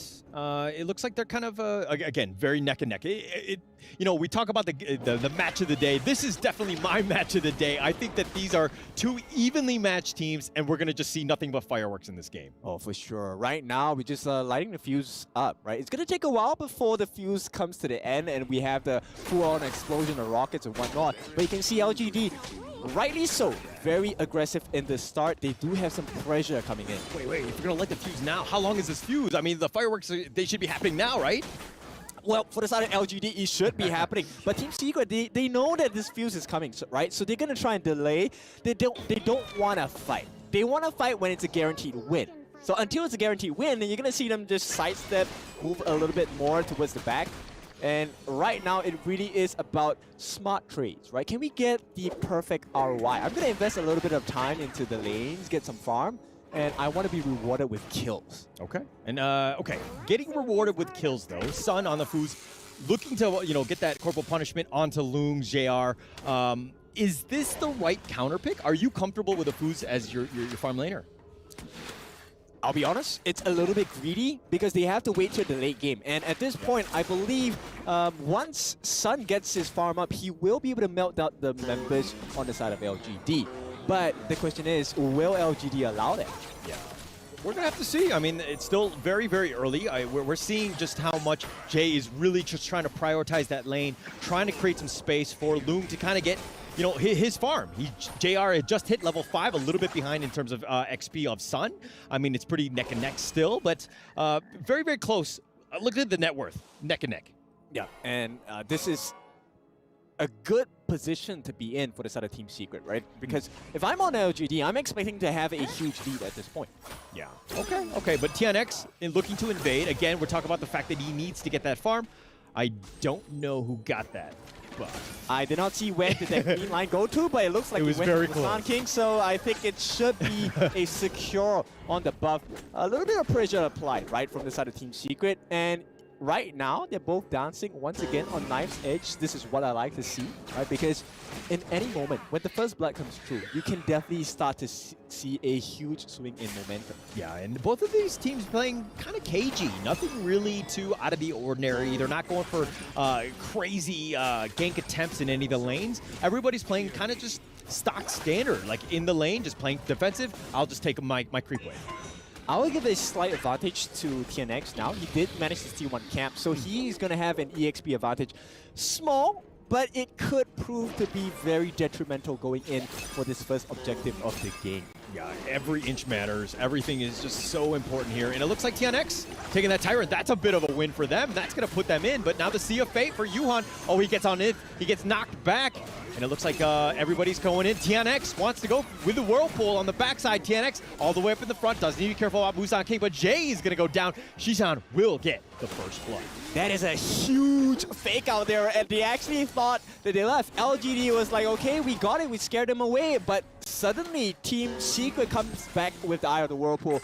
Very dominant display. 1-0 only. It feels like that's not the only kill that happened. But hey, first blood, just one kill. Yeah, that's the first one, the first of many, hopefully for both squads. We want to see some carnage, but that Overlord gonna get whittled down here. Musan King and, Musan King will take this one out, but Xiang in the top lane finds Zwan. Zwan actually gets back to safety. He's going to expend the flash, though. Sun going, finds it, Corporal Punishment onto Xiong, and they're going to force it down, and they do get a kill. This is not the LGD I was expecting today, right? A couple of miss on the Death's Precipice from the side of Musan King. Feels like they are a little bit out of depth at this point. It's not a huge lead, but these teams are meant to be super equal. So kind of concerned for the side of LGD at this point. Yeah, a little concern, and LGD tends to be growers, not showers, and they tend to be a little bit slower in that sense. But LGD's still okay, but now look at what Sun and Yuhan are doing. Pushing it out, the bottom lane, and the Sea of Fate on out of there. And, again, just break me down with this highlight here. Yep, so they actually separated the fight here. They actually got rid of the Liam Pool, and that's going to be really hard. And this is where the Sun pick makes sense, right? With the Corporal Punishment, hey, we're going to take the canes, whip you to death, and there's nothing much that Gerard could do at that point. Now, TNX, we all know that this Luna loves the use of the mobility, and with the Crescent Slices, Crescent Moon, sorry, it's going to be paramount that they get the perfect positioning, and that is actually achieved by the fact that Sun, as well as Yuhan, continually split push. So they definitely know, hey, the LGD members are going to start coming here. Definitely. And TNX actually has a slight level advantage. He's been very good with the objectives. They're going to take an Overlord here. They do have a slight advantage, and Musan King has not been able to kind of repeat his level of success, but TNX needs to be careful. He's going to get pulled back. That was super risky going in 1 versus 4. Yep, I think, at this point, TNX is looking to burn out a couple of skills coming out from the side of LGD. Because if LGD don't have skills to use at certain points of the fight, it's going to be hard. Oh, the Sea of Fate. Sun is going to step in this one. He's going to look to survive. He does not get away. Musan King is going to get the kill, but they have the Whirlpool. They're going to call the reinforcements, but they're all falling down. Yuhan is down as well as TNX, and that was a disaster for Team Secret. Yep, disaster, but on the bottom side as well, we have Xuan is working so hard on the tier 3 as well. Zihong gonna come in. It will be an attempt. They will not stop them. Will not take it. They'll take the bottom T3. That opens things up, but it was one of those moments where, hey, Whirlpool, but then all of a sudden, Sun had already been killed. Do we go for this one? Team Secret did it just for the fact that, Zwan was pushing in that bottom lane. They get it, but here's the replay. Yep, the question here is, was this a, orchestrated play? Did they meant to give their lives because they knew that this will be a tunnel vision coming in from the side of LGD? There's no way you orchestrate it where you sacrifice the rest of your team. Like, Yuhan could have just died on his own. They already had 4 members of LGD. There was no point in going into this fight, especially when you're man down. Zwan actually was already pushing. They should not have gone in for that one. That seemed like a big misplay overall. Well, but we do have the potential situation where Game 1 of the Grand Finals might happen again. Granted, that was a Tempest Dragon timing, 20 minutes. We're about 12 minutes away from that. But we could see a potential backdoor coming in from Team Secret because the door is open. The door is opened, and that was a game where, Team Secret was actually very behind, and they were being very reactive, but they had that insight to be like, they're going for the Shadow Dragon, like the Overlord. We were able to kind of just pull it away and get in for this one. But in the top lane, does need to be careful. They do have the Whirlpool if they want to go, but it looks like Sun is not going to call for reinforcements. They do not want to, feed LGD, so to speak. Yep, so a couple of punishments coming in from the side of LGD. They're still keeping pace, right? They will make it out safely. At least for the side of Yuhan, he will have to sacrifice Sun, for that earlier attempt on the tier 2 on the top. And now, this to me is just major advantage coming in to the side of Team Secret, even though there is a goal lead coming in for LGD. Yeah, and Team Secret, this is their MO, right? Oh, nice pull in. He does have it, but Jay is going to take most of that one and see a fate on out of there. TNX will go recover, and he'll be back. Yep, and right now, let me just share with you, Team Secret, they're just looking for one member, right? Once they see Xiang out in the open, they will send Xuan all the way to the bottom lane to work on that open door.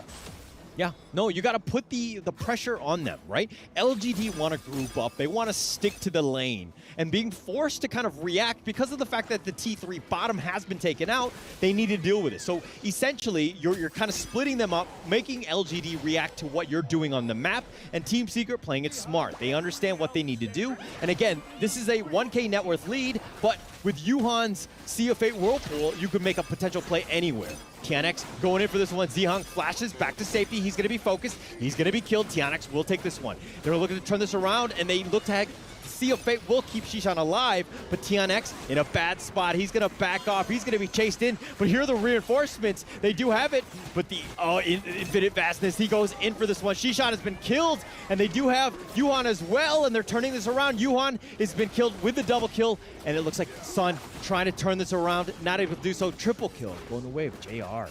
Yep. LGD take a lead, finally. Yes, the gold has been in their favor all this while, but finally the momentum is in their favor, and this is the win condition that they love to see, right? This is when Team Secret balls up.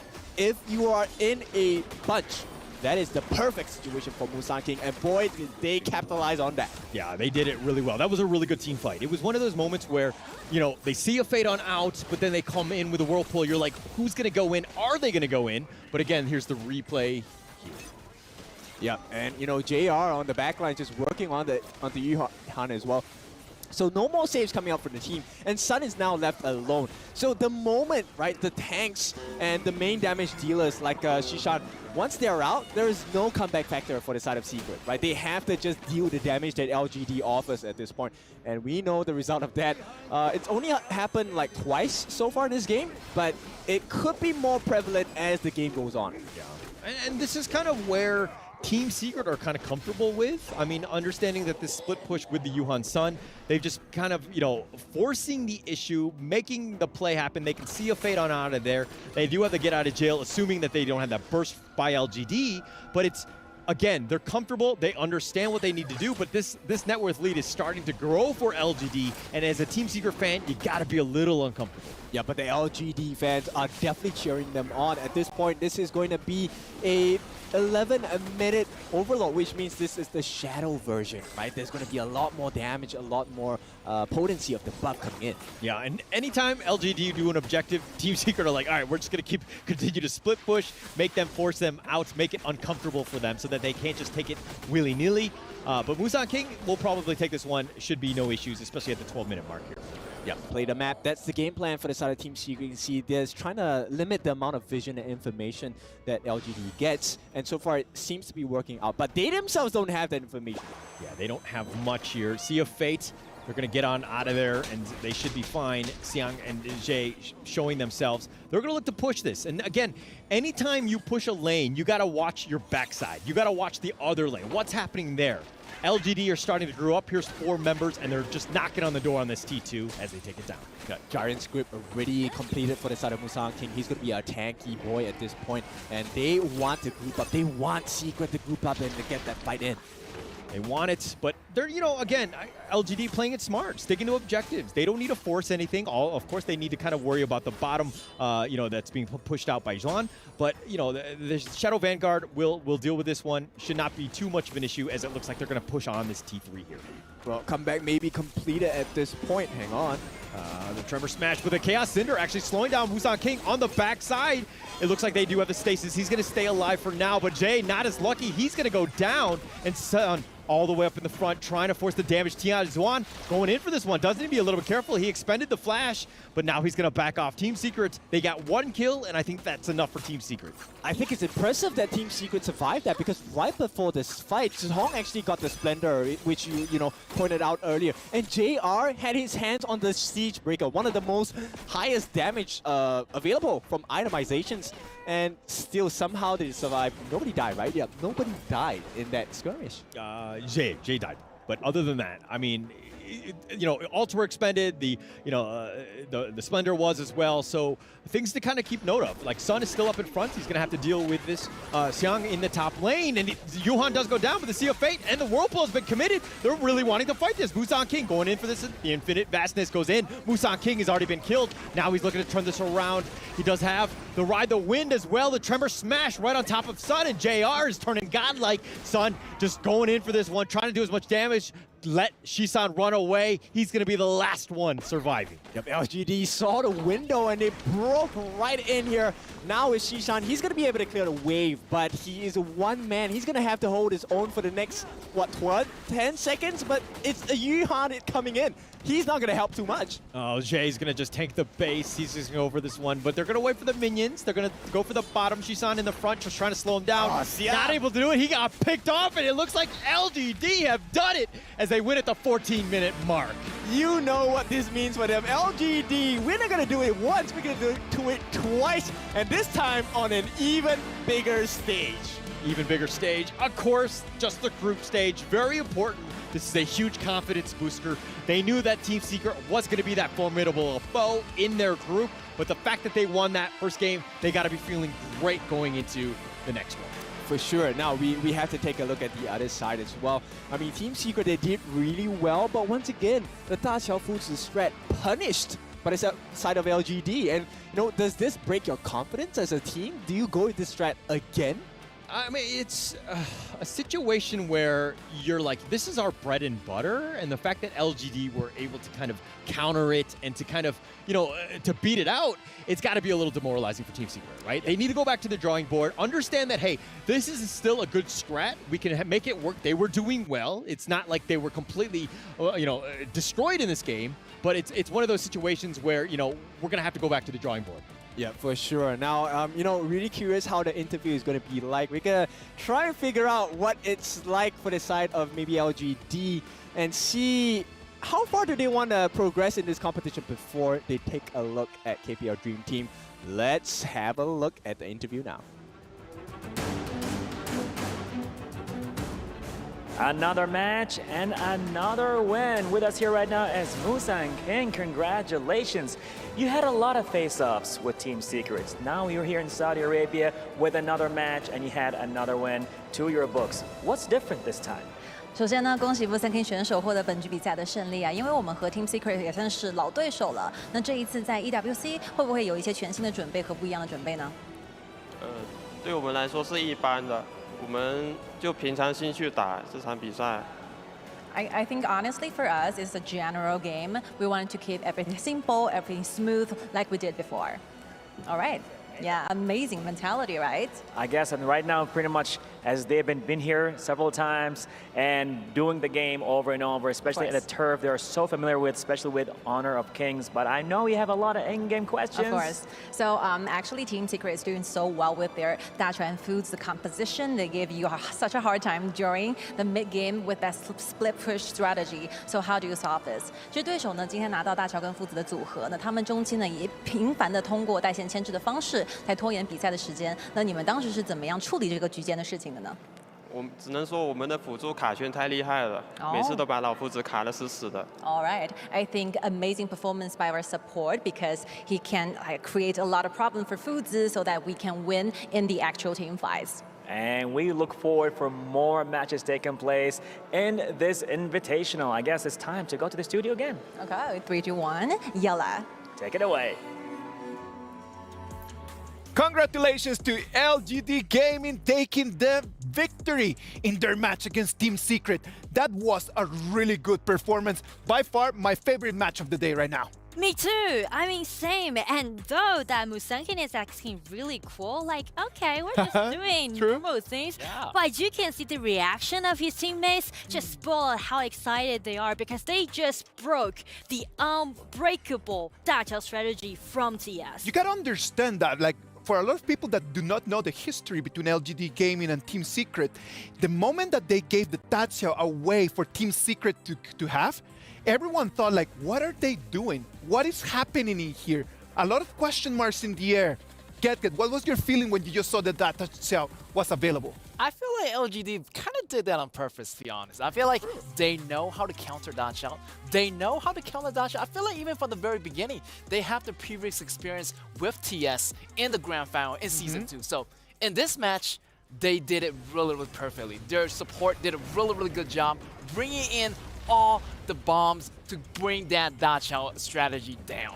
Let's dissect a little bit of the game here in the highlights, man. Like, you could see that the early game was completely for Team Secret. Yeah. Like, we can agree on that, right? I mean, the early game is really painful for LGD and everyone was just worried about him. But everything just changed after, after this. And also that engagement happened in the mid lane. Of course, exactly. Like, what we can see right over here is the reason why Ogren and Loom were picked by the team of LGD in order just to counter that Tatsia strat. Like, the Eye of the Whirlpool comes in, but he does not let Futsu just get out of there. Like, he just controls Futsu not to be alive when the TP tunnel is sending him back home. Yeah, and I mean, like, see these highlights that we have in the clip. After Loon has been fully decked out, he's totally front up. He's able to take it, to contest with him. He got the triple and just turn over the game and let them to have the 10 minutes, Dark Lord. The Overlord, I agree on that. It was such a great demonstration from LGD Gaming in terms of, like, I know that the previous meta, your strat was invincible. But in this new meta, I'm gonna just get these two new heroes that we just got, and I'm gonna show you that I have actually done my homework. Yeah, definitely need to highlight. Two new heroes, definitely super, super OP. And it's gonna be a really, really nice addition to the team of LGD. And congratulations for them for winning this match. No, of course, like, it has been an amazing victory for them. Now let's talk a little bit on some pointers of that game. We've already talked about Ogren. What about Loom? Loom, completely new hero. What is your take on that? Super, super flexible shooter. Definitely one of those top shooters that is going to be available right now. First ability, true damage, high damage. Second ability is going to be the water form of the damage. A lot of sustainability in the beginning. You can use the auto attack to gain mana back, to gain HP back. The durability, a lot of knockups. Also movement speed on the hero, so it make it harder to opponents to catch up. And the ultimate, the most important ability, is gonna turn him into a really, really crucial move. Also turning into the dragon, you can invade a lot of different crucial moves from the enemy, and not even that Fuji's ultimate can lock him down. Like, it is an amazing hero that we hope that everyone can try. And we've prepared already a video package just for everyone at home to know exactly what this new hero can bring to you.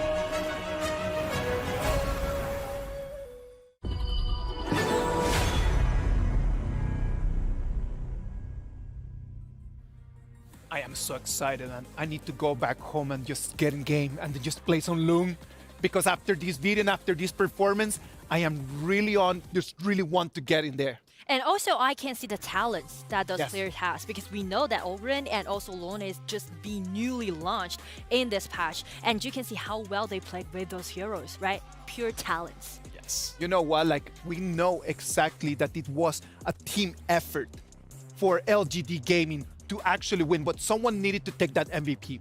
Like, someone needed to carry the team all the way.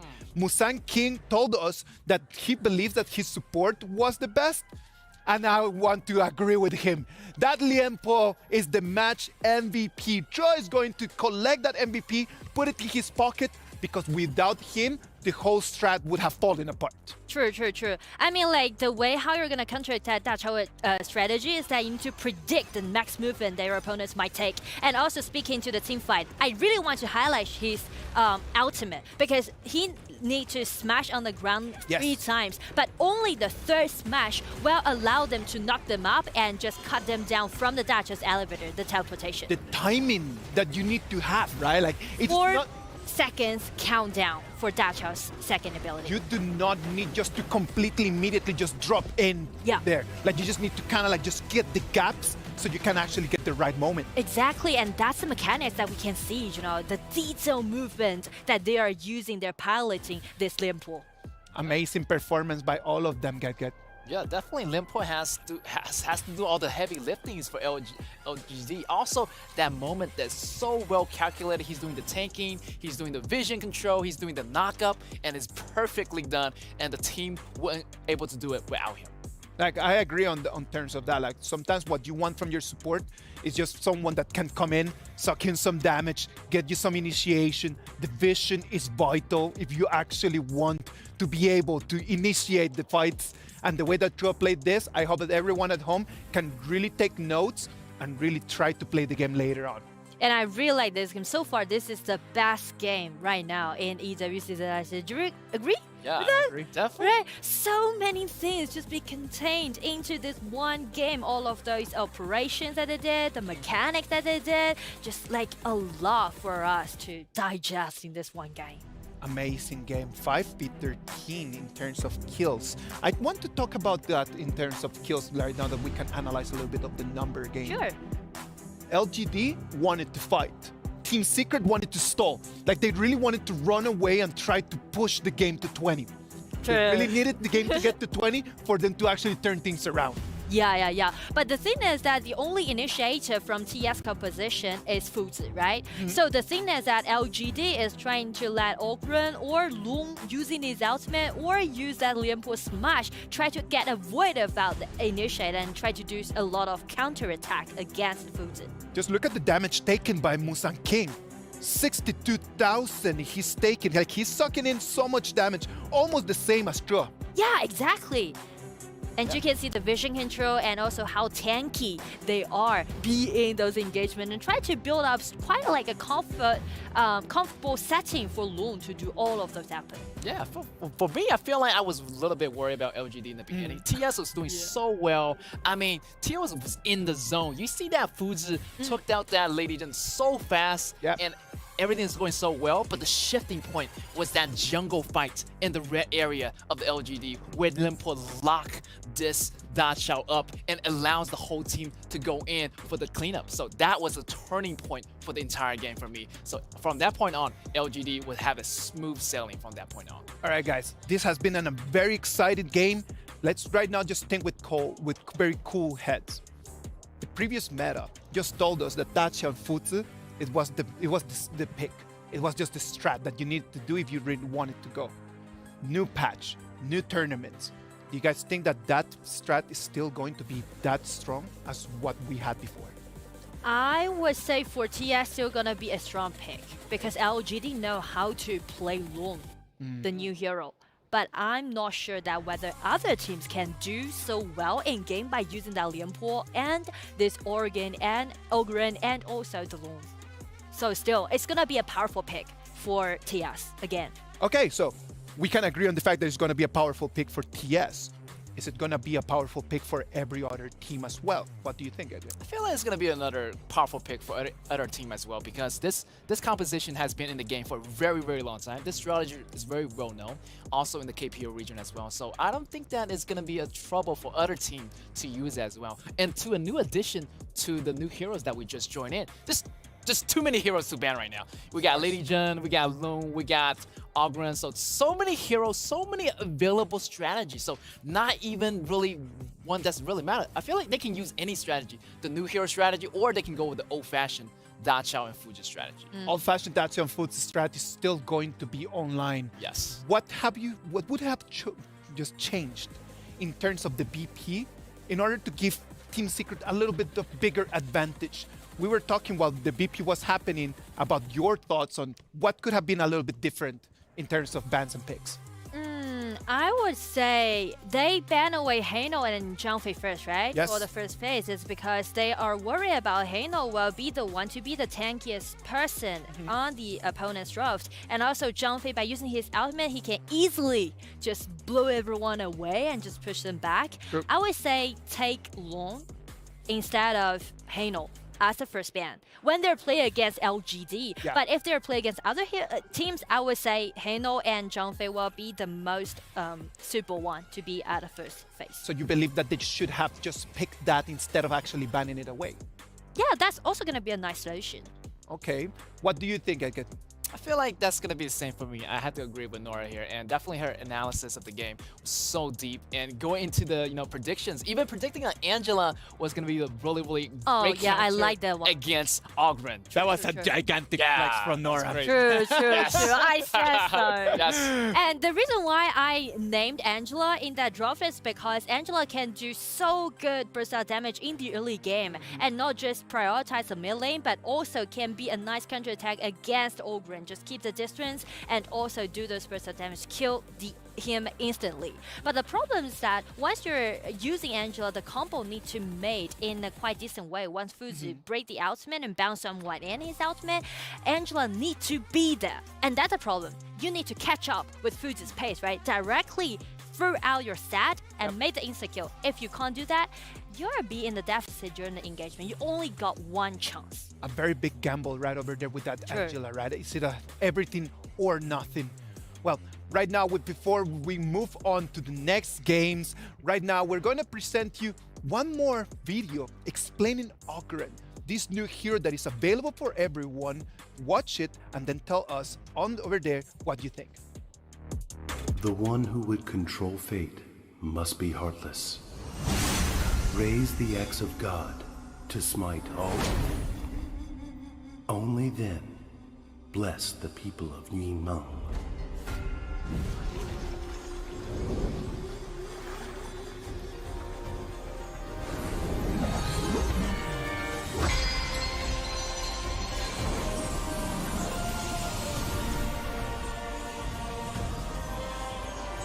Guide your fate.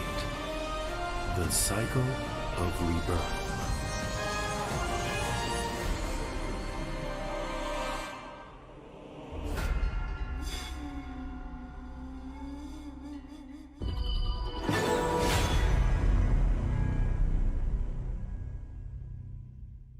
We are back in the Honor of Kings Invitational Midseason. Well, they already, how many games? 3 games have already passed. Like, I feel like it's been so excited that it's just like, I feel like time's just flying. We're gonna move into the 4th one right now. We're gonna have Team Impunity Esports against Team Kagendra. Can I still be hyped? I mean, this one's also gonna be a good one. I feel like Impunity. It's alright to be hyped, kid. Okay. It's totally fine. You be as hyped as you want. What about if you talk to us a little bit about Impunity Esports? Well, Impunity Esports, they had made their name since 2022 in HOK because they won several tournaments as a champion. And also, they are just being so dominating in game. But recently, I'm kind of worried about this team because it seems like they are not catching up with the patch. So I'm going to test it out for today's matchup. But still, I want to highlight the mid laner of Impunity, X-Hero. He was a mid laner at the first time, and then he rotate to be at a confront laner, and then he rotate back to be the mid laner. So you can see like how talent this gamer, the pro gamer has, right? And also he's a captain of Impunity. I have a soft spot for Impunity Esports, man, because for me they do represent the process of making the game international because they've been with us for such a long time. On the other side, Team Kagendra. Kagendra, also known as Cage, they've been together for a very long time. Also, their late game strategy is going to be their main point focus. I mean, they've been learning the rope of the game. They got all the fundamentals down. They have different strategies, like also, using the Dulia and the Kaiser combo as well. So they know a lot of strategy. So coming to the game against Impunity, I've had full confidence in Kagendra. We had a very good opportunity just to talk to Team Kagendra. We talked to Weibo in this pre-match interview. Let's see what he can share with us. It's Chuchu with me here. It's going to be Riyadh from the side of Kagendra. He's the dangler for the team. Now, Riyadh, this is your first time in Riyadh, and EWC also is the first time. How so far for you? Everything in Saudi Arabia is very lavishly, I think. Yeah, what is it? In Indonesia, it's mewah.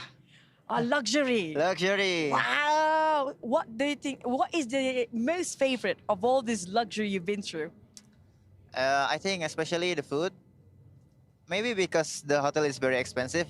The food is really great. Yeah, he's liking it. All the time, it's available for you guys to just take it right.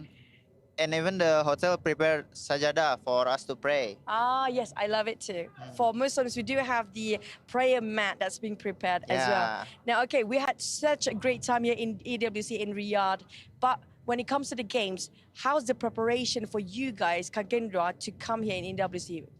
Okay, for today, we have match against Impunity and then against LGD. We know their play style, especially Impunity, also LGD. Yeah, we have prepared a lot in strategy. So you'll be studying them since the season too? Yeah, studying and also improving our team also. And what's going to be difference from the season 2 and in the mid-season invitation at the EWC now for you guys? I think not much different, but more discipline for us. In terms of what way? In terms of gameplay, of course. So communication-wise, you think it's okay for your team now? Communication, I think still can be more improvement from our side. So maybe we can see that if it actually have a result or not for your first match against Impunity later. But last and not least, of course, shouting out to your fans all the way in Indonesia out there. Use Indonesia, it's fine as long as you got your points across. Oke, untuk semua pendukung tim Indonesia, terutama tim kami Kagendra, dukung kami terus di EWC Kagendra. Semoga juara, amin. Amin. Thank you so much, Riyadh. See you guys on the stage later on. Thank you, see you. Thank you very much, Kagendra. Thank you to Wiro on sharing with us his experiences over here about the hotel, right? Like, he's loving it. He's having good time. Yeah, definitely. By the sound of them, I feel like they're ready. They're ready for this. Of course they're ready, man. Come on, Team Kagendra against Impunity Esports is going to be our next match. We are super hyped about everything that is going to happen. What about if we just send it over there to the Amazon Arena and let's see what's going to happen in this match. And we're back again here to the Amazon Arena with more clashes to be seen here with our Warriors. And I guess we are ready. Sky, let's go. Next up on the stage, welcome Team Impunity Esports.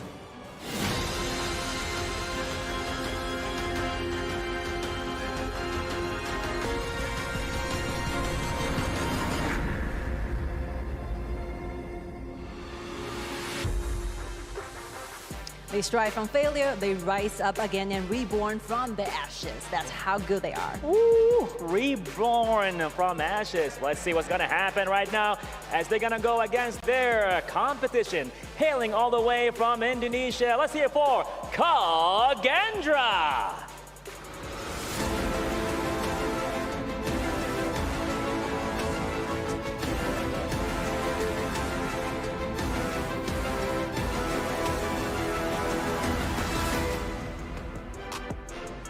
Well, we're gonna see some youthful and innovative strategies in this match. What do you think? You know, I have no idea what's going to be happening on stage, but I'm 100% sure it's going to be an electrifying game as well. So, no more time waiting. Hat to you. Take it away. And we're going to stay in Group A. This is Impunity, the squad from Myanmar, going up against Kagendra from Indonesia. These are teams that kind of, you know, they got 5th through 8th in Season 2. They kind of snuck their way in. They did a decent job of the group stage to make sure that they got here. But, you know, Impunity versus Kagendra, your thoughts on this one, Kindo?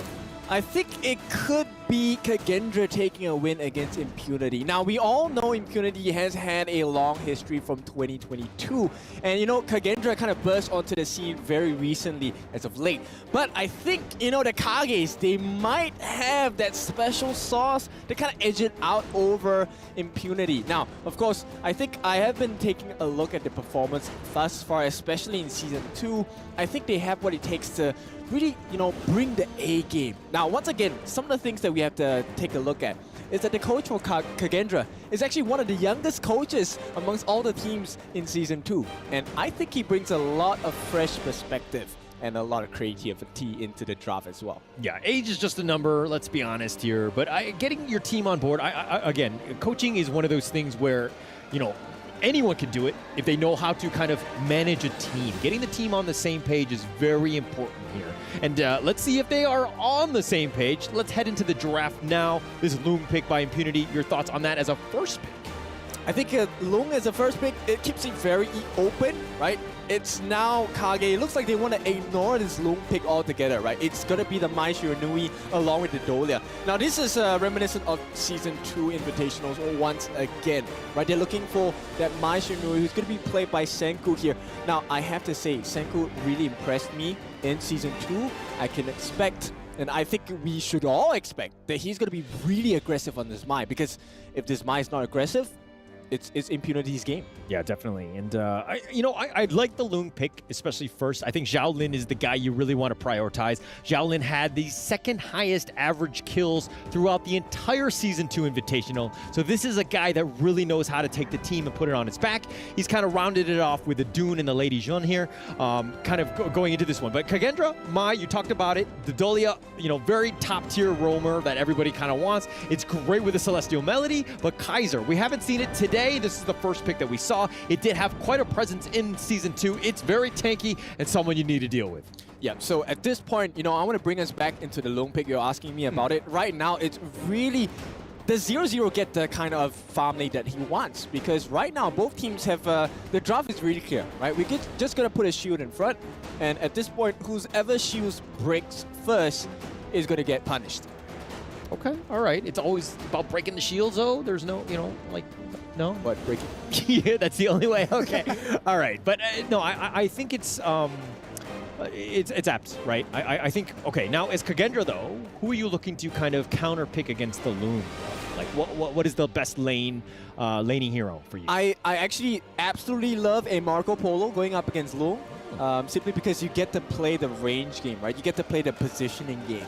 At this point, the Resplendent Gun going up against Loong's three-pronged attack with his 3 different skills. It would be impressive to see how this 1v1 matchup is going to look like, but both teams, they don't want to keep it honest. It's never going to be a 1v1. It's going to be someone hiding in the bush. Yeah. Presumably, it's going to be this Wee-Raw coming in with the Skyfall. It could be Mai coming in from Senku, getting the uppercuts in as well. At the same time, it could be the Destructive Deluge coming in from the side of XU as well. Yeah, and Kagendra are basically, their draft is like, we just want to run at you. We have the aggressive lineup. We want to just find you wherever you go. Try to hide from us because we have attacks from all avenues, so to speak. We have the angles that you would want. And again, the Celestial Melody just on top of it, just to kind of do it again, right? Yeah, and at this point, I think Kagendra have a nice draft, right? Because Dolia's Celestial Melody, we could be used to refresh the Skyfall. It could even be given to the double Invincible Warrior for the side of the Kaiser as well. Now, if you take a look at what they have on the side of Impunity, they are equally as impressive as well because they buy a lot of time, right? Lady Chen gets the CCNU, Ocean of Tears flowing side, procs the passive, you're locked down. Bye-bye. It's going to be the Charlotte coming in from Ah-Sing. And of course, Black with the Tun with the Unruly Blade. He's going to have a lot of access into the backlines on the side of Kagendra as well. Yeah, I love the fact that also they've picked out the Marco Polo. You were saying, like, how do they counter the Loong and the Marco Polo? It's like they're listening in. Or you're in their ear. I don't really know. Either way, they've kind of agreed with you in terms of the pick here. I think it's a smart pick. I think it rounds out that draft. Yeah, of course. I've played a couple of games of Marco myself as well. My win rate is only 26%. But when I win games, I win them hard. And I win them against Loong. Sir, a golf score is not a good score for this kind of thing. I think that you want that win rate at least above 50%. Well, this is the thing about stats, right? If you're a professional player, the stats matter. But I'm not. I'm a professional shout. So hang on. We played the other day, and you were like, I'm going to pick this Marco Polo. What? Did you know that your win rate was 26% at that time? It was. I would not have signed up for this. It was 31. Okay. All right, so we're going to go into this one. This is, of course, game 4, best of 1, Impunity Kagendra here. All right, which of the lineups do you like better? I prefer Kagendra's lineup at this point, right? I think at this point, Senku will be the one responsible to set the pacing. If Mai gets the first blood, gets that power spike earlier than the likes of X-Hero, it could be a very detrimental and difficult time for the side of Impunity. But of course, with that being said, history based on the facts, Kagendra don't have the best early game style. Yeah. They're gonna do well in the late game. They just gotta get themselves to there so that they don't really have that issue, right? I'm hoping that the break that they had from Season 2, they've kind of, boot camped this, right? Like, what are the flaws that we have, and trying to, make sure that we have a better early game. But Hans getting gone on, he's gonna give up first blood. Ashing will slice him down. Yep, history repeats itself, this time slightly different. No ganks on Hans, it's gonna be a 1v1 outplay by Ashing here, and this could spell the tone of the game. Would you say that he Ashinged him to death? I'll show myself out, guys. Oh, I like that, right? It's Charlotte, so we get the shing, shing, shing. Yeah, exactly, right? Okay, all right. Nonetheless, we're going to go to the bottom lane here. Okay, this Marco Polo versus the Loon. You kind of talked about the fact that, Marco Polo is the right counter pick, but I still feel like Marco Polo really needs that space to kind of farm. Loon is a little bit more, I would say, self-sufficient, at least in my eyes. But, your thoughts on this bottom lane? He needs to wait for the usage of riding the wind because of the knockback. That's going to cancel his ultimate for sure. Once again, that's also why Megumi's Liempo is going to be very, very important at this point. Because when 0-0 uses the Fever Barrage, if they have no lockdowns, they don't have any stuns, he's going to be able to get the full potential to damage down. Yeah. I think that control is going to be key, right? Just making sure that they have this. But okay, Senku here going in for this one. He does that. Shinobi knocks him in, but they have friends, and Kagendra makes him pay, and X-Hero is down. Well, we might be looking at Ashing. Will not be able to get that slice in onto Senku. Senku needs to watch his positioning at this point, because Ashing, backline access, easy. Ooh, Senku getting a little bit low. Almost got baited out. The splash bounce. Oh no, he goes in for this one, Ashing. Oh, with the tri-slash, didn't have the damage. Senku will just heal with the healing dew. Yep, and I don't know. I mean, that is what makes Senku good, right? But it's so scary to watch because as a Kagendra fan, maybe you're like, hey, do you really want to go in? Are you going to get the kill? Yeah. And we're going to see a lot of Mai. I think the outplay potential is definitely there. Senku is, top tier with him, with her, excuse me. Nonetheless, I think that it's a situation where you got to be careful. She's like very, glass cannon type. She has the potential for outplay, but it's kind of risky. Yeah, for sure. And let's take a look at the game now. 3.5 minutes in, we're 30 seconds away from the first neutral objectives coming out for both teams. We're tied at 1 kill apiece, but there is a 1K goal lead coming out from the side of Impunity. Yeah, it's an early lead, and that's what Impunity want to do. They play better from ahead, so to speak. X-Hero, though, kind of forcing it out, making Senku just stick to that. As the Mai, you kind of want to clear your wave as fast as possible. Black on the backside, he's going to get pushed away, and he's going to be completely ignored. But to just finish my point real quick, Mai looking to kind of push out, clear the wave, and then to make rotations. Yeah, you can see the miscomms coming in here, and Black wants to try and get something, but I don't think that's just the point yet. Oh, the Tyrant solo, who's going to get it, and Riyadh will take that one. And now it looks like, the Trevor smash was on point, connects out to 3, but Riyadh will go down. And that was a huge one for Megumi. Yeah, it's a trade, but it's still a trade in favor of Impunity at this point. They want more, they need more. Oh, the wind slash a little off the mark with the Skyfall. He goes right into this one. He focuses in on a Black, and Hans will take him down. And the Skyfall, you got to be so careful. But 0-0, he goes down as well. And looks like it's going to be a 1-for-1. Yep, that actually is going to be the scoreline for him. So 0 kills, many deaths on this point. But 0-0, there could be a comeback later part of the game. I would really love to see the itemizations in comparison between Xiaolin as well as 0-0. Yeah, it's going to be, it's a 2-level difference. Xiaolin right now, right, versus 0-0, who's not had, dying obviously did not help, but now you're further behind tough situation for Kagendra. They need to create some space, maybe do a rotation, but with that bottom T1 taken out, you're having a hard time. But here's the replay. All right, let's take a look. So Xiaolin, once again, just left to his own devices, right? This 3-man knockup, like you mentioned, Megumi created so much space. Xiaolin was just having free hits all the way. And, you know, at this point, Kagendra, I think they need to reposition themselves in fights because it's hard, right? X-Hero has been landing this oceans of tears time and time again, and it proves to be so potent for the side of Kagendra. Yeah, and X-Hero on that Lady Jean needs to be careful. Positioning, we talked about it earlier today, very key, but Senku can kind of jump on you at a moment's notice, right? It's one of those things where you need to be safe, you need to understand where you are, play a little bit defensively, but I think X-Hero really knows how to do it. He's definitely top tier with his Lady Jean.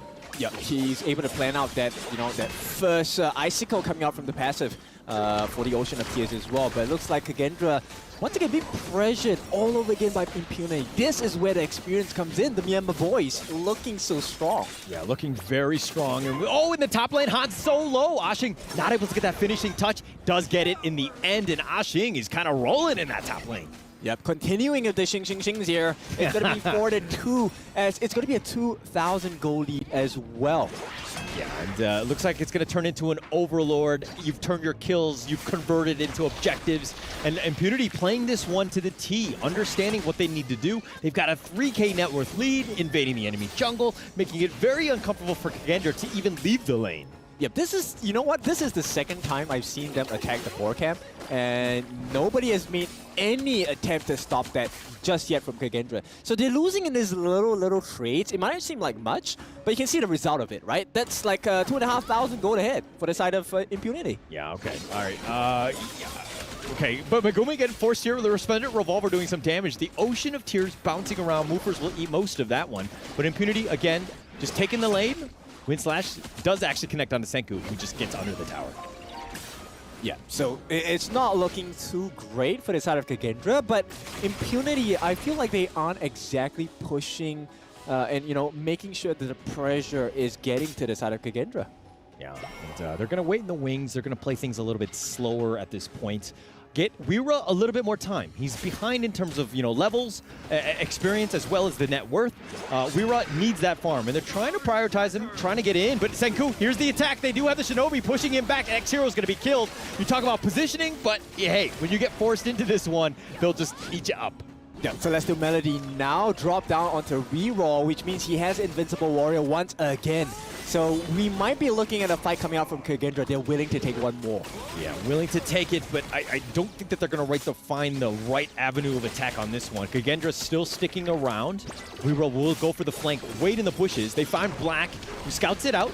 He's been burst rammed, and Reroll taking a lot of damage using the Invincible Warrior just to stay alive.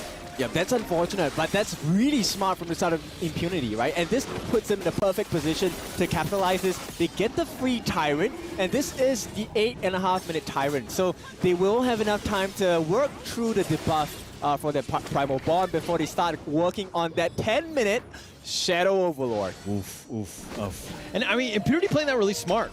Like forcing out the Invincible Warrior and then taking it in, turning it into the Tyrant, right? It's just really smart play. Understanding cooldowns, know what you have to do, kind of push things along. And again, Impunity just really forcing Kagendra to literally just sit on her tower. Yep, I really like the itemization coming out from Xiaolin here. Axe of Torment as well as the Eternity Blade going into the Master Sword for sure. Now, the reason why I find this so intriguing is because, you know, most of the time as a farm lane, a marksman, you want to go for Daybreaker, right? Increase attack speed. But the Axe of Torment gives you more life. And it does the same as well. It gives you 85 damage, it gives you an armor pierce. So I really like the fact that Xiaolin is just itemizing just to be a little bit more survivable. And it has shown to make the difference in the fight between them and Kagendra. Yeah, it's about itemization. And oh my gosh, we were all the way up in the front. Invincible Warrior tanking most of it. He's going to be fine. But he did, again, on cooldown again. Got to be careful. Impunity waiting for the next creep wave to do that potentially again. Yep, and to make matters worse, X-Hero just got its hands on the Frozen Breath. It's going to be a hard time walking around the likes of Impunity, right? The flowing side is going to be bouncing between all the different members, and here they're looking for more. But Black, he's going to tank that. Yeah, Unruly Blades back to safety. Black, you know, not using the surfboard. I think he could have used that probably in style, no? Well, he was on land, right? We don't do land surfing here. Well, you know, you just jump on it. It works, but okay. Still, love the skin. Megumi on the side, in the front, kind of tanking things around, zoning them away. They're going to look to take out this Tyrant. Megumi gets the burst ram onto Moofers, but Xiaolin all the way up at the front. He does get a Kachusen to the face, but they're going to back off. They're going to try to take down this Tyrant. Yep, it's all about the team fight, and Moofers here suffering quite a bit of damage, forced to use the Wave Breaker on the backlines, just healing himself alone at this point. I want to keep my eyes on 0-0. Oh, Invisible Warrior, they're going to go for this one. They're splendid. Oh, they do the damage, and they kill the Tyrant to black. We'll go for this, the Infinite Fastness, just to back up into safety. Moofers is already down. Ashing will get credit for this one, and now they want more. No, Ashing is going to have to back off. He does get scared of the Resplendent Revolver. Just diving in, and this is where the backline access makes so much sense for the draft of Impunity, right? Megumi doing so well to just be disruptive, and at the same time, Asing and Xiaolin just chasing away the entirety of Kagendra. Yeah, and Impunity have done a great job. They were forcing the action on that T1. They finally knocked it down. That took some time, and commending Kagendra here for being somewhat defensive and being able to hold that, but now things have kind of fallen off a little bit. It's about a 5K net worth lead. Impunity really in the driver's seat here. Yep, and this is going to be a domino effect, right? So one turret falls, suddenly there's 2, there's 3, and there's going to be a total of 5 turrets taken away from Kagendra. Yeah, and Black being forced in with the Invincible Warrior from Riyadh, forcing this one out. Black tanking most of this. The unruly, the Wind Slash knocks him up, but he's going to back off. Yep, he's taken so much punishment, and he drops to what, a third of his health. Kagendra at this point, they need to be really careful because they need to buy so much time for 0-0. He does not have sufficient damage just yet. Not yet, but, they just need time, right? 0-0, largely quiet, right? We haven't seen him, he had that early death, and now he's just kind of been waiting in the wings, trying to farm as much as possible, tried to get themselves back in this game. But, right now, Kagendra have been on the defensive. All they're trying to do is just, again, buy time. Yep, they need that extra E to change the yet into the yeet so they can kill some members on the side of Impunity, man. Yeah. Okay, I see what you're doing there. And yeah, that's the way. They need to deal with these minions here. Look at this. Black is just taking the overload for free. Kagendra right now just all hands on deck in terms of the defense. Not able to get anything going. And again, Kagendra really struggling to find any sort of farm. Yep, at this point, there's a lot of items that need to be built up on the side of Kagendra, right? They need that, voice stuff done already for Senku. They need more. They need, probably the Starbreaker. They need, Axe of Torment. They need Daybreaker even for the side of 0-0 to be able to melt down Black because he has been soaking up for the team, and boy, has that made the fights difficult for Kagendra. Yeah, they need a lot more than just the Starbreaker at this point, right? I was thinking therapy, but you were going with the items, and I think the items is probably the best route to go. But Ashing here, just getting back to safety, he's going to be fine. But, again, Impunity just doing a great job of just pushing it out. With the next minion wave, they've got all 5 members here, forcing them back. 0-0, Resplendent Revolver. Oh, the backside, Weira going for this one. He does have the Infinite Warrior, the Unruly Blade, and the Skyfall. They're looking to turn this around, but Hans might have gone too deep. And it looks like he's going to go back. He's just going to go all in for this one. Hans is down for the count. And now Kagendra with only 4 members. Tough situation, but there are no minions to push. Yep, this is silver lining as Weira did not fall to that attempt. Oh, 0-0! Oh, the Fever Barrage, but he got stopped and he's going to be killed. And Impunity are like, all right, I'll take that free food. Yep, and that's the whole point, right? If you can stop the Fever Barrage, they don't have any damage. They don't have much. And Black, oh, it looks like he does go down. He was trying to go all in for this mid T3, and they're pushing all 3 towers. It looks like they've taken them. Ashing will take the top one as well, and it looks like things have crumbled. Kagendra right now, the base wide open. They need to figure out some sort of way to fortify their defense. Yep, it is a barren wasteland, and that is the case for Kagendra's base. I mean, we have seen this in Season 2. Right? Multiple times on the side of Kagendra. But this feels like where Kagendra gets to their strongest form. Strongest form, but tough, right? Kagendra really have not any space to breathe. Let's check out that replay here. Yep, this was the mistake for them. The opening that 0-0 allowed for that comeback, and that really opened the doors for the base to be just taken apart from the side of Impunity. I'm going to rate that Marco Polo play as a 0-0. Well done. I'll show myself out again. All right, but Impunity here, literally just backing off, regrouping, understanding that they have full control of this game. tough situation for, Kagendra, right? Getting back into this one, they're going to have to find some sort of way, but the lanes are all kind of pushing. Ashing is pushing the bottom lane. Just really, no space to breathe. Yep. Someone needs to find Xiaolin on the side of Kagendra, right? Until then, it's not going to be any easier for them, and it might be the end of the game for them at this point. Yeah, it might be the end here. Ride the wind, knocking him up. Weibo backing off. And he's going to have to heal just to keep himself alive for this one, just to sustain. They need to deal with the minions. Xiaolin just picking him off from afar with the flaming palms, making it difficult. Kagendra right now just backing off, just trying to survive. Yep, movers just continually using the ult to try and push them away, slow them down. Anything that helps them at this point is great. But there's one thing, Ashing actually has the Sage's Sanctuary, and that's going to be 6v5 technically. Technically, yeah. I mean, going into this one, yeah, they're going to have to do this one. Oh, they're going to go for this one. The Fever Barrage, the stasis keeps him alive. Splendor, that is. And Black still up in the front line. Infinite Vastness, he's going to back off. He's going to use it to regroup. Senku's looking for the flank, but he's at half-life. Does need to be careful on that backside. But Ashing will push out the wave, not really worry about Senku. Okay, so Impunity, they took that fight. They didn't get punished too hard. But there's a couple of things that Kagendra needs to notice, right? Number one, Xiaolin did get down to half his health. So they're doing something correct here. Okay, you're looking at that as a win of just half-life? Like, I guess baby steps, right? Yeah. Okay, all right. So, I mean, that makes sense. I just think, it's a tough, really not a good situation to be in. It's one of those things where you need to get the pick off, but they, Impunity have done such a good job of protecting Xiaolin, who's done amazing job. I don't think he's died a single time this game. We're going to have to check that one out. Yeah, for now, I think that is a fact. I don't think he has fallen to once just yet. And at this point, once again, Kagendra, they're holding on. It's about a 7k gold advantage, but Senku doing really well for himself with the itemizations. At this point, I think the game could stand on Senku's positioning. Yeah, and okay, so if you're Kagendra though, what are you looking to do? How do you get back in this game? Oh, well, I think they have to burst someone down, right? Or at least steal this objective. Can they do it? It's not going to happen. Not going to happen. Black will take credit for this one. We're getting whittled down. Movers is going to be actually the first to fall. Xiaolin gets credit, and 0-0 down again. It's an all-out retreat. The first ram knocking him up.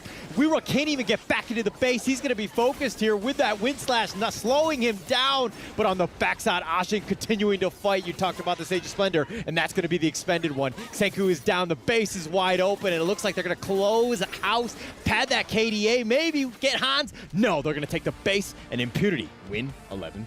All right, Myanmar, they do it. So they get rid of Kagendra in this game. That's going to put them higher in the table for their group itself, which means they put a best foot forward, securing potentially a good future in our Honor of Kings mid-season invitationals. Yeah, that first game, key, right? It sets the tone of what you want to do. Coming in positive, ensuring that you're more on the top of the bracket as opposed to or the group. Definitely very important. And that's what you want to do is going into this one. But let's talk a little bit more about Kagendra here. What could they have done? Like, it seemed like they were really not playing the game that we know Kagendra to play. You know what? I agree, because I think it should be a growth from Season 2. Yeah. But it felt like a replay of Season 2 Invitational. They couldn't figure out the communications in the team fights, and the drop was okay, right? But at this point, when you're playing from behind, a mine doesn't work well from behind. Yeah, definitely. And I felt that way too. I think that there's a lot of things that they could have worked on. Unfortunately, that game did not go very well. They only got 4 kills to their name, had a tough time. They were playing super defensive, very struggling in that sense. But, let's find out exactly what happened with the interview here with the Impunity squad. And we have here another winner, another king with another victory here. So, pretty much, Ashing, congratulations for this win. How do you feel about it? 首先呢，恭喜阿星选手获得本局比赛的胜利啊！这一次获胜完了，现在心情怎么样？感觉如何？感觉心情就谁来都能战胜吧。Oh, I feel really happy about this. I think we can overcome any possible enemies in the future. Any possible enemies, but pretty much let's get more technical. Of course. So share with us the particular reason you choose Charlotte as a top laner and as your opponent like Marco Polo and Mai Shanyu is a really flexible and mobile hero. So how do you cope with this? 跟我们分享一下为什么这一局会拿夏洛特，以及对面的后排是马可波罗跟火舞嘛，比较灵活。那你当时在团战当中的一个定位会是怎么样呢？其实吧，这把夏洛特是教练让我拿的。Okay. Any other? No. 还有，就是我想玩其他英雄的，但教练说这英雄可以，我就信他了，拿一把。All right, honestly speaking, the reason we choose Charlotte is because our coach told me to choose. Actually, I wanted to pick others, but I think we can see that hero happening on stage in the future games. All right, let's look forward to the future. Now, any teams you want to look forward to face off with? 未来想和谁交手呢？跟梦之队吧。KPL Dream Team, definitely. KPL Dream, let's see about that. And now more taking over. Back to you, studio. Congratulations to Team Impunity on that victory. That is putting them one step forward and probably making it to the top 8. Yeah, I mean, they do have the chance to get it, especially they won against Cage right now. Definitely, definitely. And also like the pick Ashin had. Yeah. As Charlotte did a really nice job. And also the coach did a good job on the VP phase. Agree. Banning out that lane. And that took away their composition of their top warrior and they had to switch it to an alternative hero, which is going to be Naza. Yeah, and he did his job. He made the solo happen. Exactly. Like when you're playing Charlotte, like there's a very difficult problem about that hero. It needs a lot of items. Like Charlotte needs items in order to be able to have online like all the damage. What made Asin just for his damage to be online so early in the game? So early is going to be that first blood cash injection, getting that Axel Torment so early on, and that's going to be super helpful for him. Also later on, he is going to the backline consistently, putting pressure on Cage. Yeah, I agree on that. What about that? What do you think about that pick over there, Nora? Do you think that it was a good gamble? For the Shala? Yes. I would say yes. And he made his job down. Now, of course, look at these highlights right over here. I love how in the early game, like Impunity already had a 3,000 gold advantage. So in the moments that Charlotte needed to jump in, it was already like on. Yeah. Needed just to deal damage, already available. Something that we do not see a lot of time. Yeah, and I do like the patience that Impunity show up in this game because not only Charlotte but also Loon, the marksman, need item, at least 3 items to be equipped. So you can see like how patient that Impunity was in the early game and try to stabilize every scene and just get the map control. And after everyone's fully decked out, just check the engagement. It has been done in such a beautiful way. But what allows them just to be able to engage with such confidence right over here? I believe that they act very mature. The way that they were just planning on all this thing, they never looked rushed. It never looked like they wanted just to fight just for the sake of fighting. It just gave me the feeling that they really have grown up a lot. True. And I would say that's something to do with Kagendra's composition as well. Because as you can see, Kagendra's composition, you need them to, pull it out and just dive right in as a group. But as you can see in the engagement, everyone just split up and just dive right in one by one. That's some mistakes that I bet that Kagendra made in game. Let's talk about the good things about Team Kagendra. Something that I really love was their rotations. Yeah. Their 3-1-1 rotation just caught always trying to catch people just in the brush, like waiting in there. Definitely. That's going to be the one advantage that they do have. They're really patient and they learned not to be hasty. Definitely from the previous matches, and that's going to be a true advantage. Definitely hiding in the bushes and waiting for the enemies to do the face check. And that's going to be a really nice strategy. It worked out well, but in the end, it kind of really like went down here from there on because Impunity, because of the low, the 3 damage, the Eternity Blade, Axel Torment, and the Master Sword was way too much damage for Kagendra to handle. It was very too much damage. We know that all this Team Impunity was amazing playing in this game, but at the same time, we need to give the MVP to someone. Like one person needed to stand up in business, and that was Asin. With that Charlotte, he needs to give half of that MVP to his coach that actually forced him to play that. And with 0 deaths, right? Check the statistics, 7-0-2. The man is on fire. I agree on that. I love Asin. Him for such a long time, and sometimes he could just give you the vibe that he's just kind of like, I don't care about this. But then when you talk about him, he's so passionate about the game. Yeah, I feel like the man can play any hero. Definitely shout out to the coaches for letting him playing this Charlotte, and he done a great job looking at using that flash consecutively, also getting the backline, getting the pressure, and it's just such an awesome game for Impunity today. Oh my, come on, like that Charlotte pick over there was amazing. Just the way that he played in here is just for everyone to take notes on. Everyone needs to understand the advantage of that Charlotte in there. That we know that the BP was actually what made it actually happen, right? Like being able to ban as a lane allows him just to be on that Charlotte.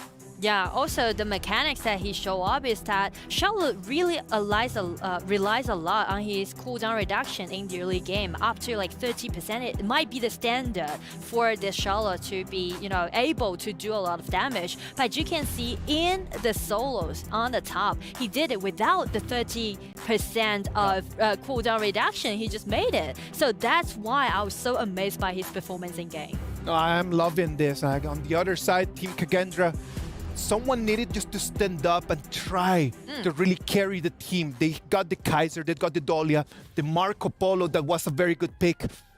What didn't click in there? I feel like Dulia was really working well for Kagendra. I mean, the double ultimate worked for Marco Polo. It worked for Kaiser, it worked for Najam. I feel like in the very, very end, it was just too much overwhelming. The power coming in from the lone, the new hero. They didn't have time to deal with that. So many picks and so many opportunities that were just lost in the final match. And also that